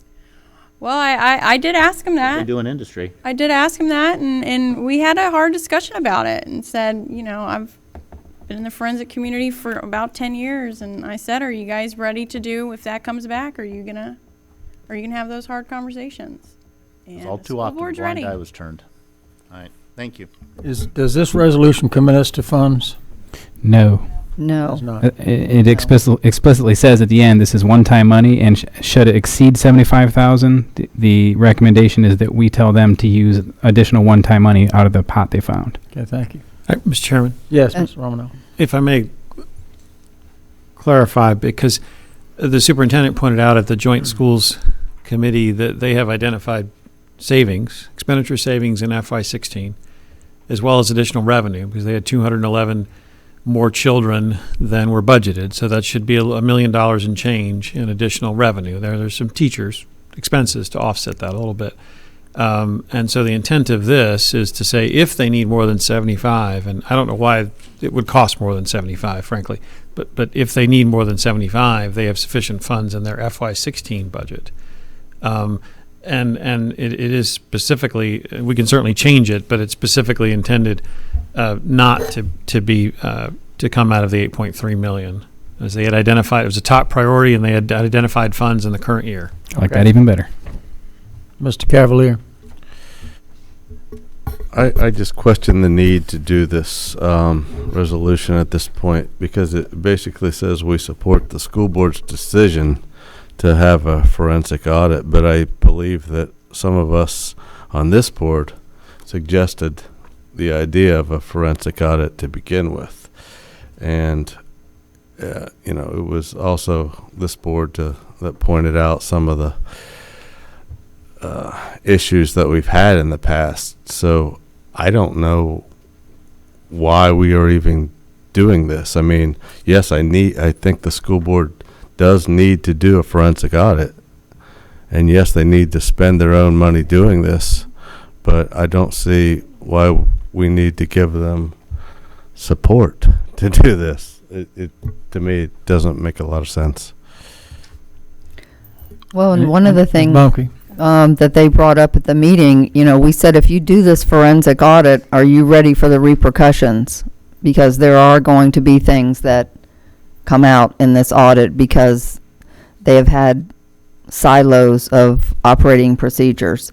And they said they were ready, and they realized that it was going to bring out some things that they maybe didn't want to have press on. But I kind of agree. Did they really tell us why they wanted us to approve it? They wanted us to be on board with them hiring the forensic audit.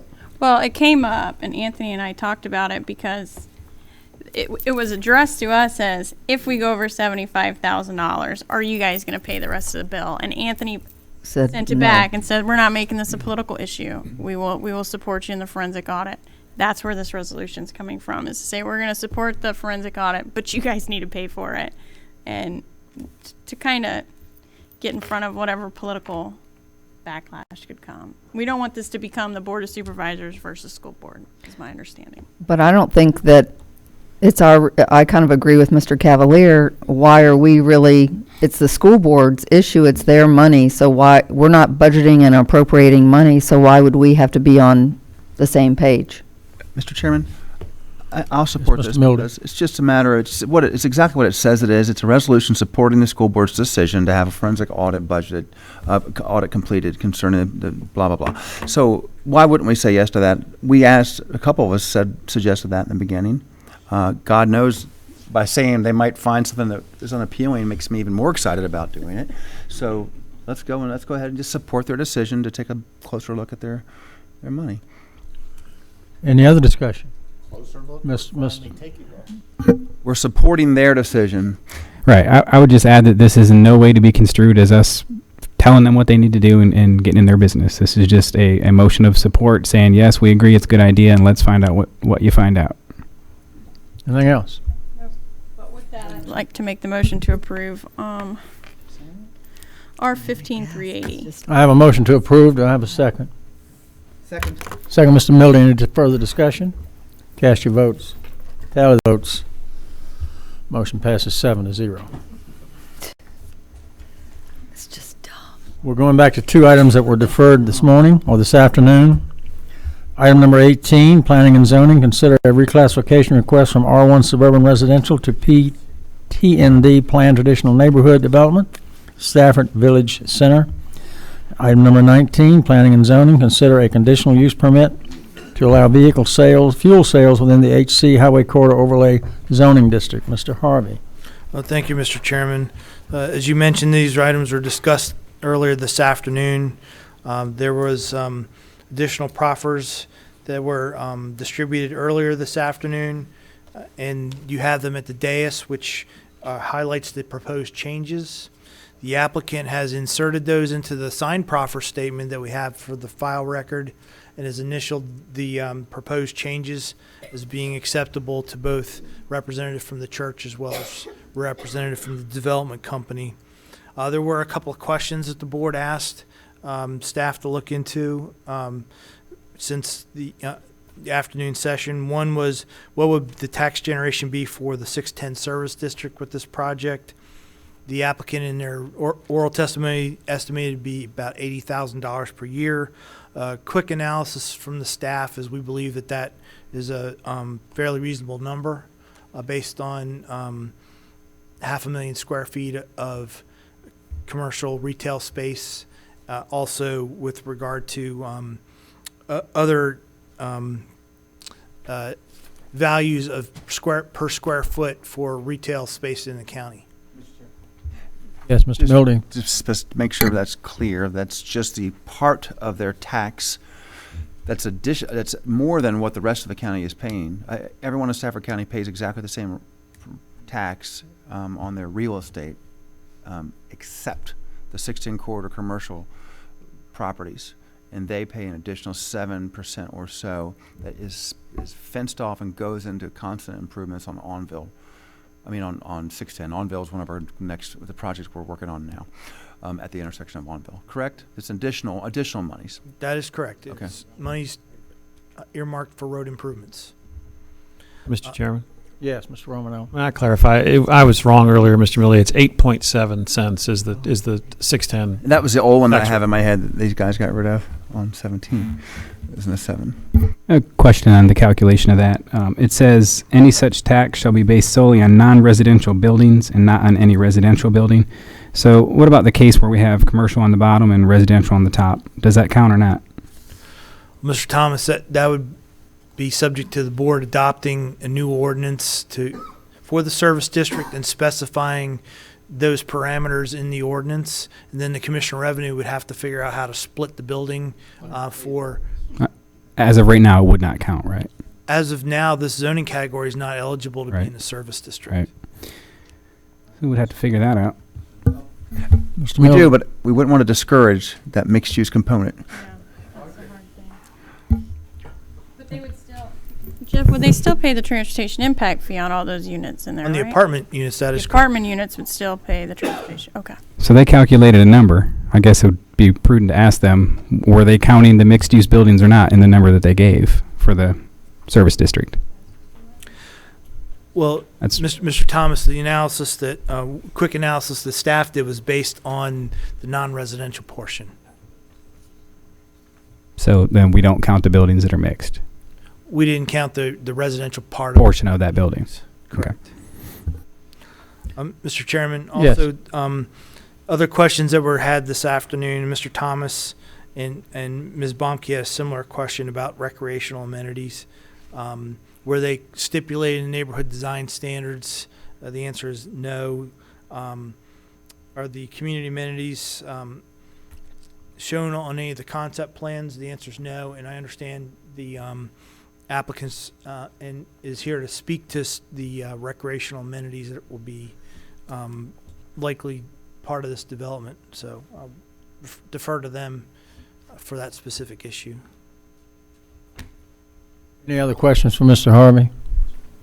Mr. Sterling.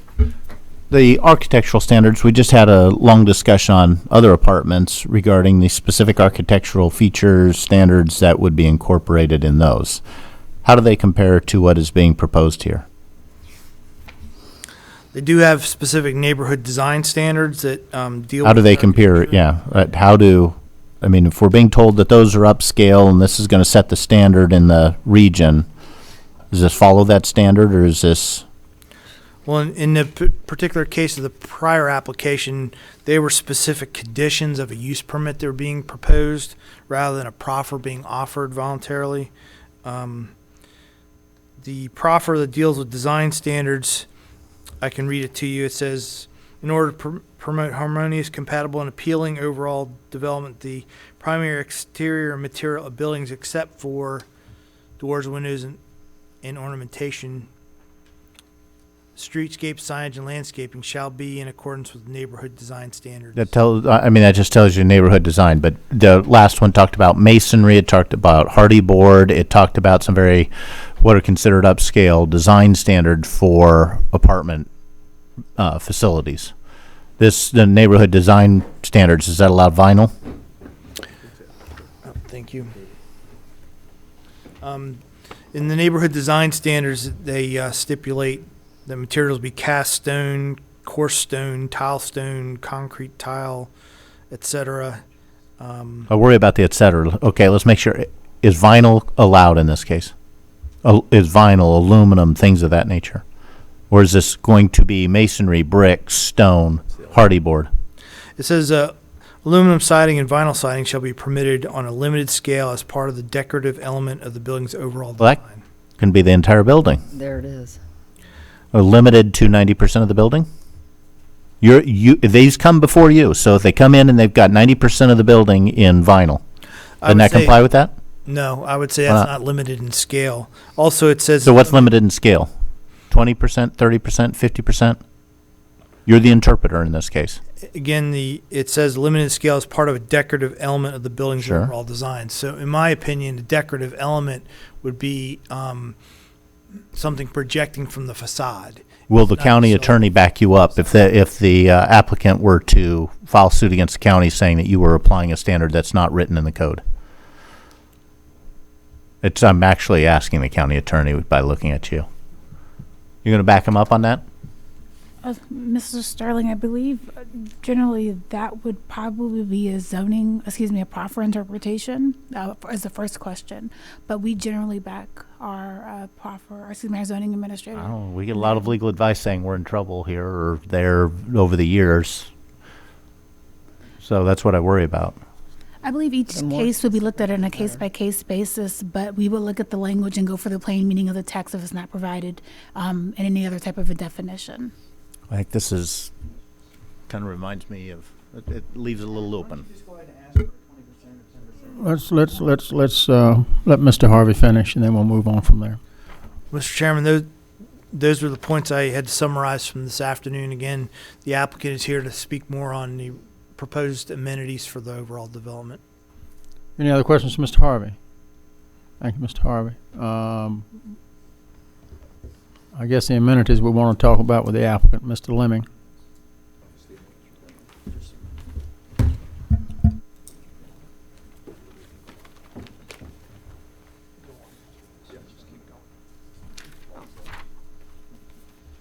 Mr. Chairman, Madam Co-Chairman, members of the Board of Supervisors, if I may, I'd like to start out with one simple but profound, heartfelt sentiment on my part, and that is our team would like to thank Mr. Romanello, Mr. Harvey, Mr. Dayton, who was here earlier, Mr. Baruti, Mr. Zaraf, Ms. McClendon, Pastor Miller, and the B.J. Priest of Ebenezer for all the effort that's gone into this application. It's been over an extended period of time. We thank everybody. I guess I'm going to address the amenities. The first thing I would say about the amenities, we've been through for months and months of hearings at the Planning Commission and a number of hearings before this body, and before today, this is the first time it's come up. Having said that,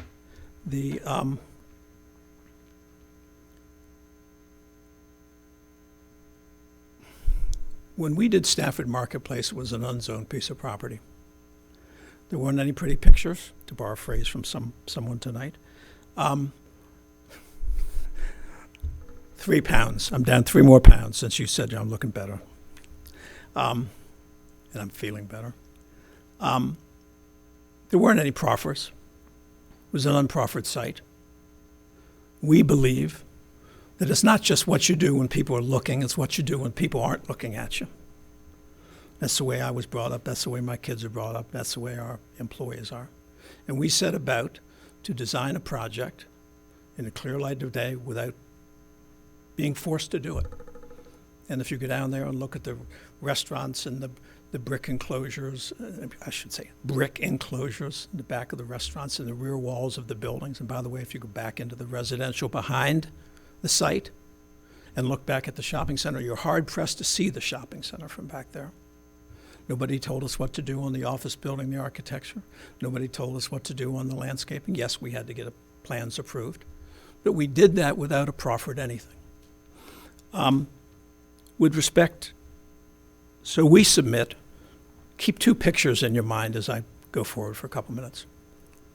Close your eyes and picture that 143 acres before the Pence team got there, and think about all the pretty bicycle, motorbike up and down the hills and all the noise and all the dust and all the whatever that was associated with it. And just fast forward to where it is today. I like those two pictures. I like the modern picture a lot more than the old picture, by the way. I'm sorry that this question didn't come up earlier. But on the other hand, I had the opportunity with Mr. Milday to visit with him a couple of days ago at our hotel in McLean. It's a Staybridge Suite.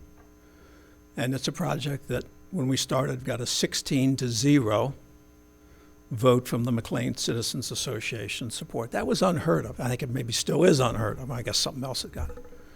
And after we built the hotel, we got the redevelopment of the year, maybe of a couple years award from the McLean citizens. That opened in 2001, right after 9/11. Not a good time to open a hotel. And we just finished a couple months ago a $6 million top to bottom renovation of the whole place. We didn't have to do it, but we did it. Mr. Milday saw the results the other day when we met in there.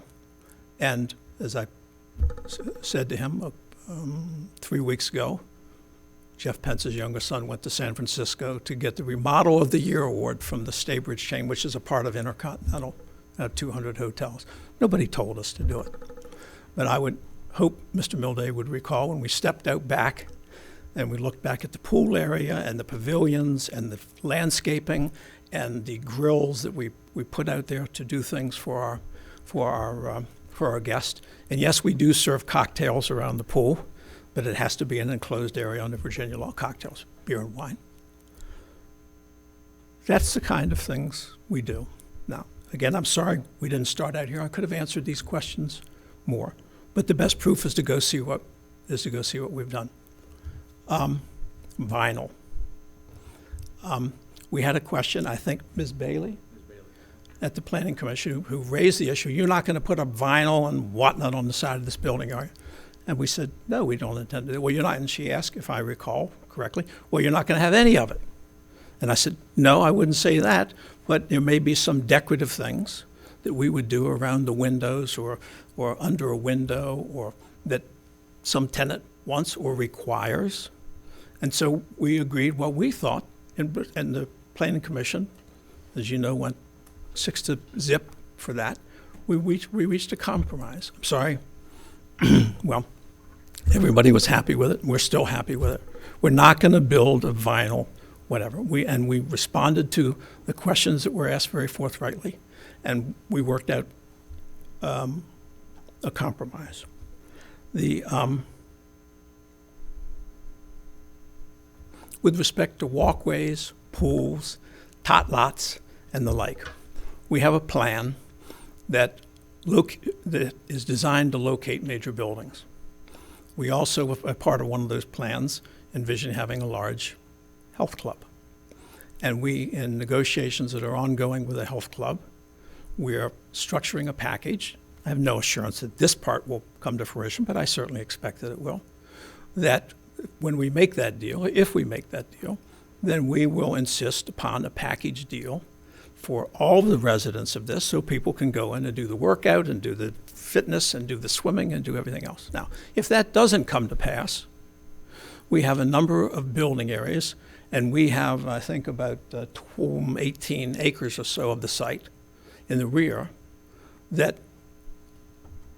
no building is on, that there are large setbacks and wooded areas, and where we plan to have 2 ponds. And in that regard, we have ongoing conversations with VDOT and with county staff about moving the pond that is about to be constructed on the front of the property to the rear of the property.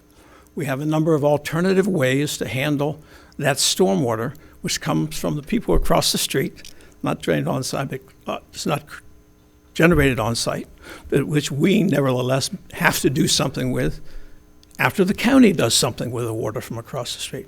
And so, depending upon the methodology that we will employ, we will have more or less, but we will have ground to do tot lots if we want to pool back there. And I believe I said at one of the earlier hearings, I know I did because when I was, Sterling, when I was speaking about walking, we're going to have lots of walkways to do. I'm not sure exactly where they're going to be. I'm surprised that it wasn't asked before, because we would have given thought to this and tried to resolve it before we get here tonight and take up everyone's time. So the quality of construction is important to us. And that's not going to go away whether you're looking or whether you're not looking. That's just a fact of our life. So I've addressed the amenities. I'd like, if I may, if you would indulge me for a moment, to say a couple of other things, because I'm not sure when I'm going to be here again. I hope soon. Not just come back in next week and change something, but to be before this body. And that is this. I saw a number of you, I think all of you, I think, except one, at the groundbreaking of the Quiet Town Center today. I met the developers. I congratulated them, welcomed them to Stafford County to the extent I'm allowed to welcome a competitor. We did. We had a nice chat with the guys. And they talked about their project, about the supermarket, and about the specialty retail, and about the synergism with the apartments next door. There's one thing they didn't say, and I think everybody in this room knows it, and everybody who's watching this TV know it, and that is the theater complex down there is going bye-bye. And pretty soon, everybody in this room and everybody watching and your children and whatnot, everybody's going to be commuting one of two ways, north to Woodbridge or south to Fredericksburg to go to the movies. I will tell you, as I said, I think in response to a question from Mr. Thomas before about what assurances or the tenants or what have you. We are now in the third iteration of a letter of intent on a very major theater complex with someone that I'm not going to mention a name, but with whom you are quite familiar. So we expect to conclude that. We expect to bring along with that a number of higher quality restaurants. We think, quite frankly, in Stafford Marketplace, we have a great collection of restaurants. And by the way, that project's about 875,000 feet. We have a 2,500-foot vacancy in that project, and if Jeff gets back to work tomorrow and finishes the deal in the next couple of days, I think we'll conclude a deal on that. I'm going to ask you to do something maybe people don't ask you to do all the time, and that is, we've been at this for a while. Our side has about $750,000 in cash in this project. Our contract with the church expires at the end of this year. You heard Mr. Dayton say we're working as rapidly as two sides can to get this agreement done with respect to utility relocation, which is somewhat of a misnomer because we want to relocate the lines before they get put in, so we don't have to relocate them after they get put in. But to stay with the county schedule, we have to start working and spending a lot of dollars next week on the design. It's a lot of money, and we have a timetable that leads to beyond the planning to bidding. The county has asked for what may be $300,000 worth of delay claims, which we've agreed to put up a bond for that. But we can't start 2 months from now or 3 months from now because the county is going to be so far along with the road. We can't go back and rip out a bunch of street work and curbs and gutters and storm drains. So here's my request. Whatever you're going to do it tonight. Vote it up or vote it down. We hope you vote it up. We ask for your support. We think we've earned it. There was an issue that came up by accident when I was, when we were meeting with Mr. Rhodes, the Planning Commission one time. The first time I met him, and I knew him otherwise, and he knew of me otherwise without me connecting his name or his connecting my name.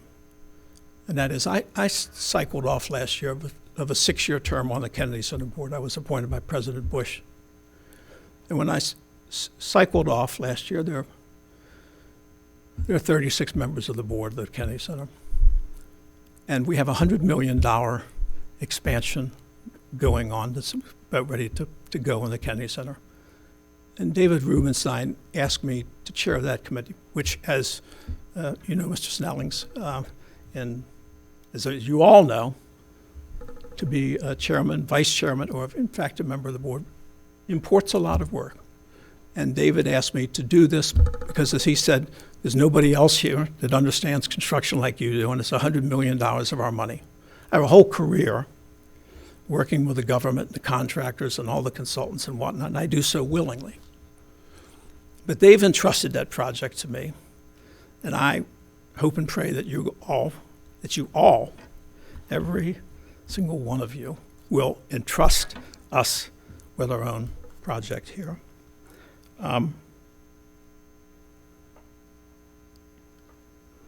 Tomorrow morning I get to do something that's one of the fun things to do in life. At 9:59, it's wheels up for me to New York. And on Thursday, I get to go to West Point for the day. And as one of 3 outside members of the Gary Sinise Foundation Board, I get to watch the West Point community give Gary Sinise their Thayer Award, which is the highest award that the United States Military Academy puts on a civilian. And I look forward to doing that.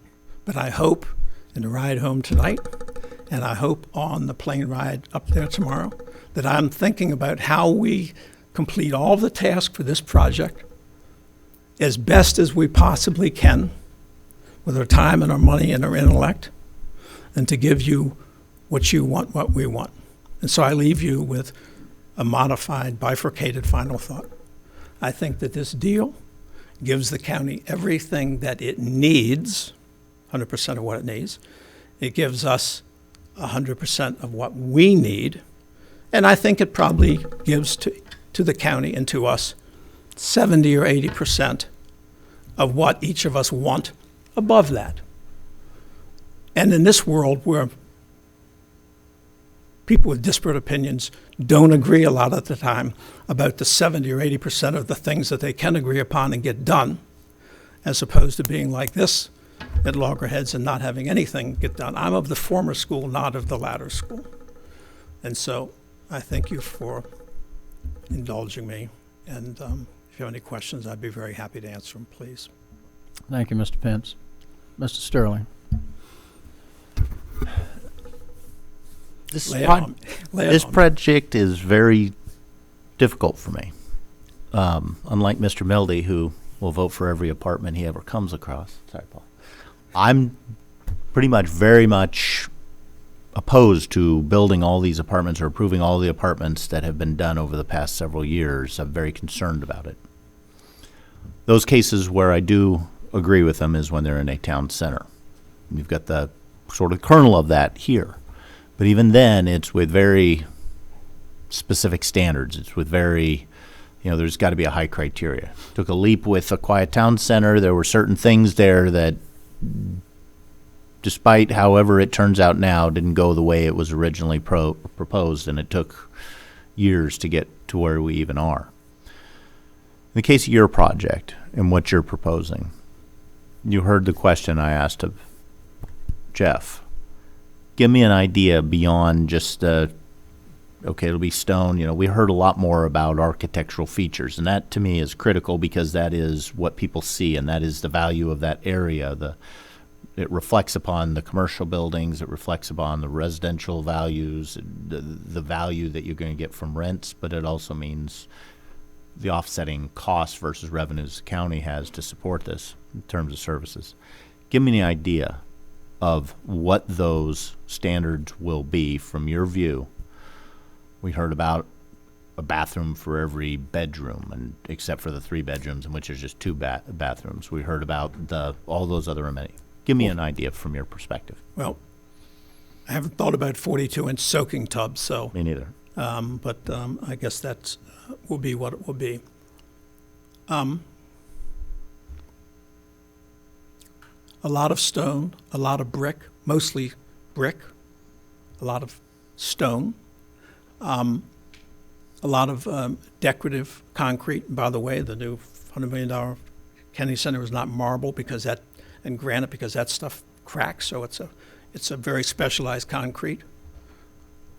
There a lot here, decorative. And it's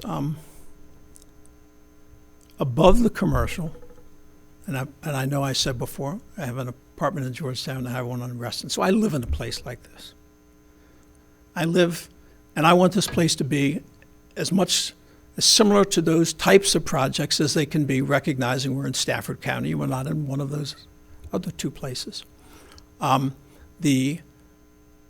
is nothing in Stafford County that's even close to what we want to build, just as there was nothing in Stafford County like Stafford Marketplace when we started that.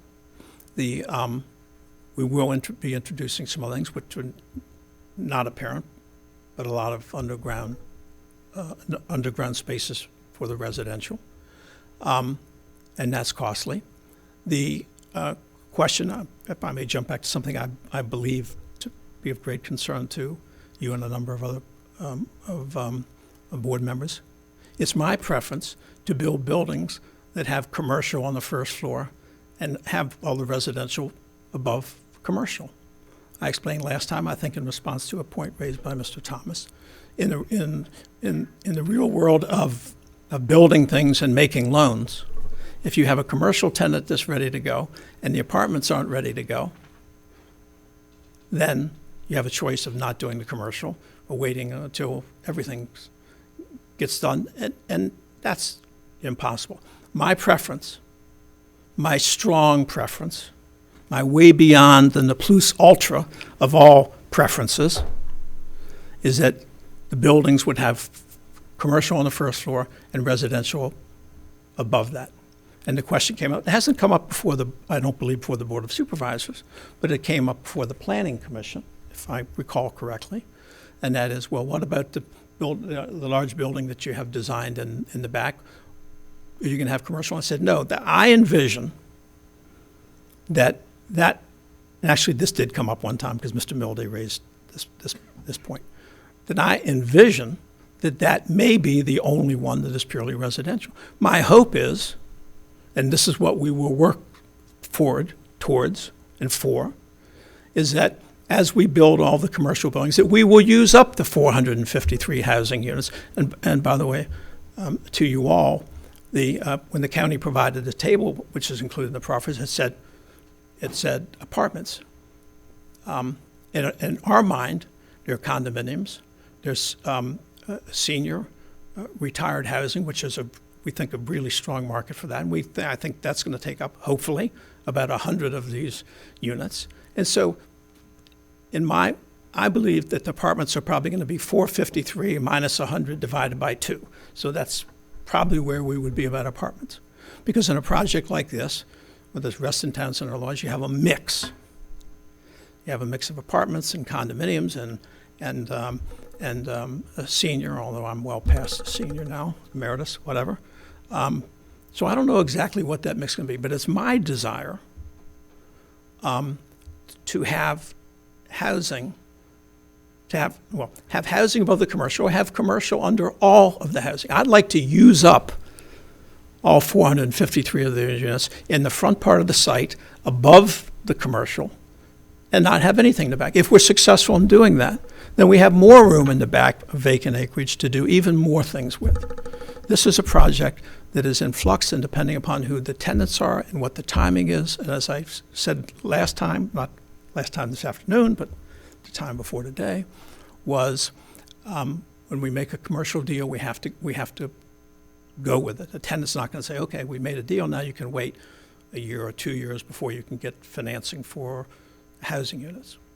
So that's my plan. Excuse me, that's our plan. That's how we propose to do it. That's how we propose to mix it. That's how we propose to construct it.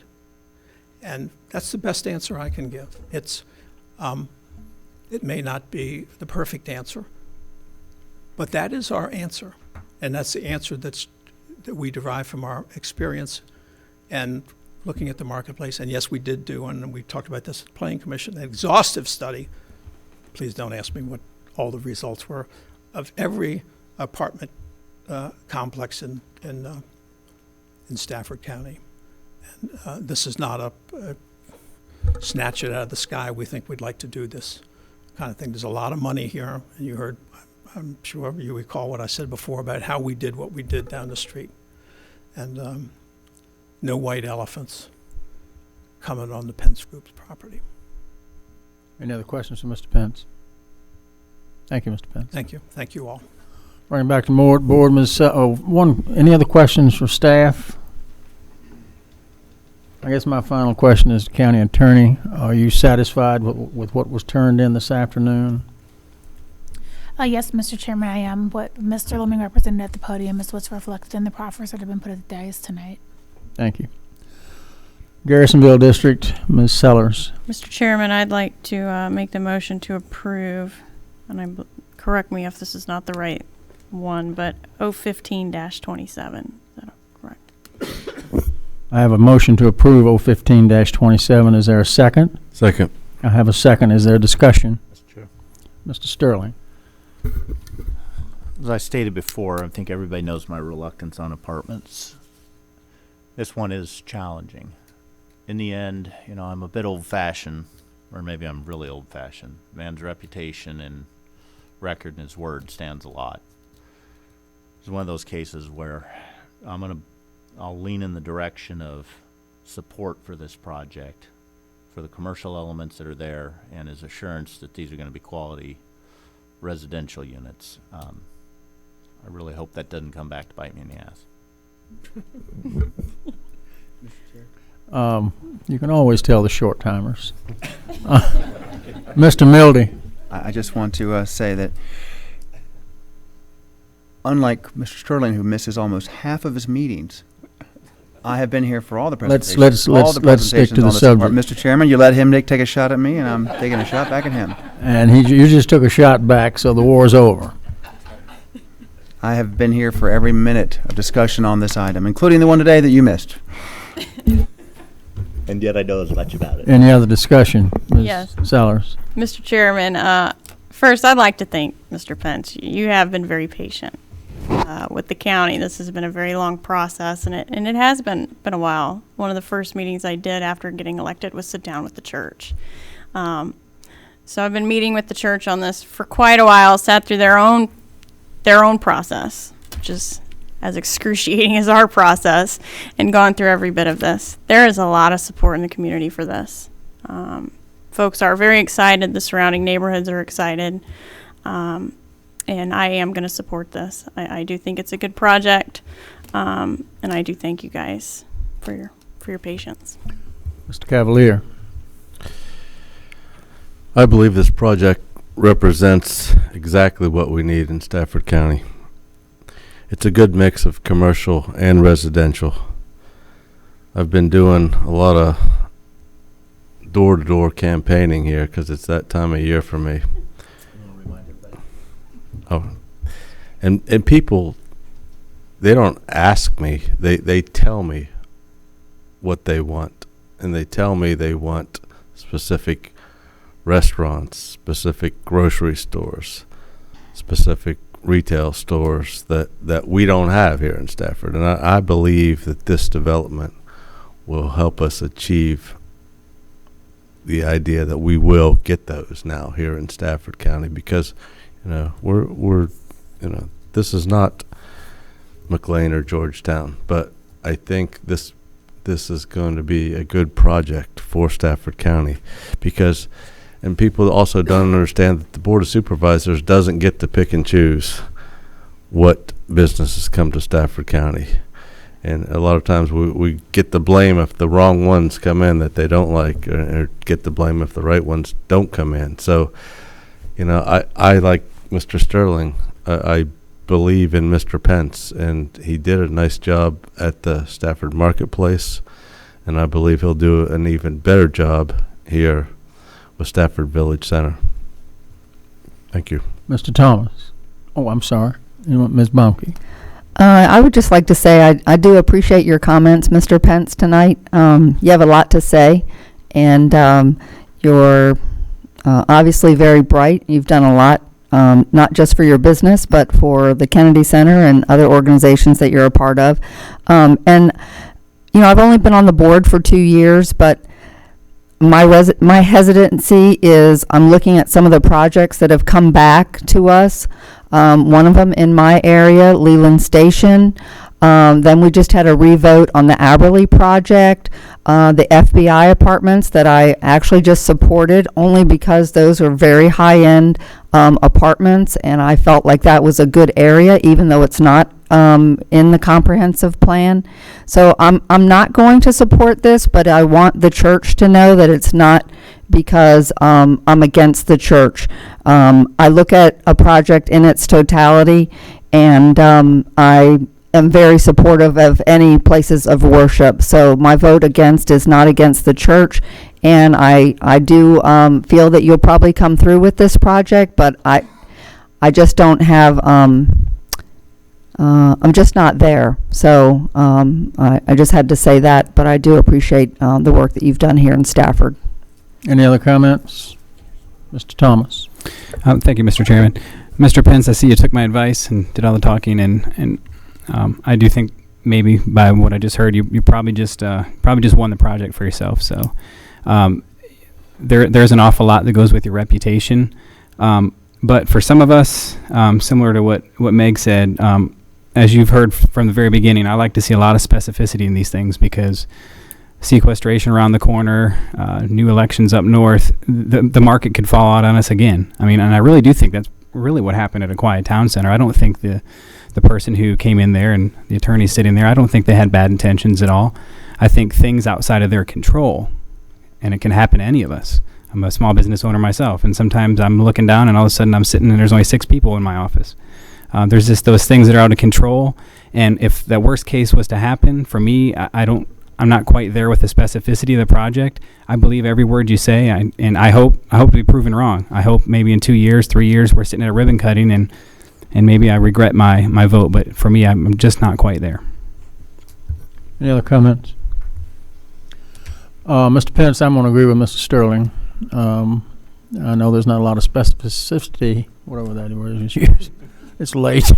But your reputation precedes yourself, not only here in Stafford with Stafford Marketplace, but in Reston and all these places that you put in. And I do not believe in my mind that you're going to put something in Stafford County that does not make you proud and live up to that reputation.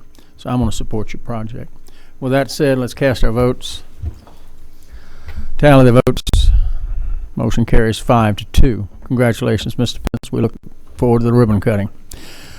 No more business on tonight's agenda. Chairman. We are. Oh, I'm sorry. Oh, 2 more votes, sir. 2 more votes. I do apologize. You're right. Ooh. Number 18. There is a resolution R15-300. Is that correct? Yes, sir. Make a motion to approve, Mr. Chairman. I have a motion and a second. Any discussion? Cast your votes. Tally the votes. Motion passes 5-2. Item 19, resolution R15-211. Make the motion to approve. Second. I have a motion and a second. Any discussion? Cast your votes. Tally the votes.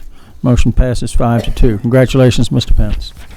With that said, no more business before the board. We are adjourned.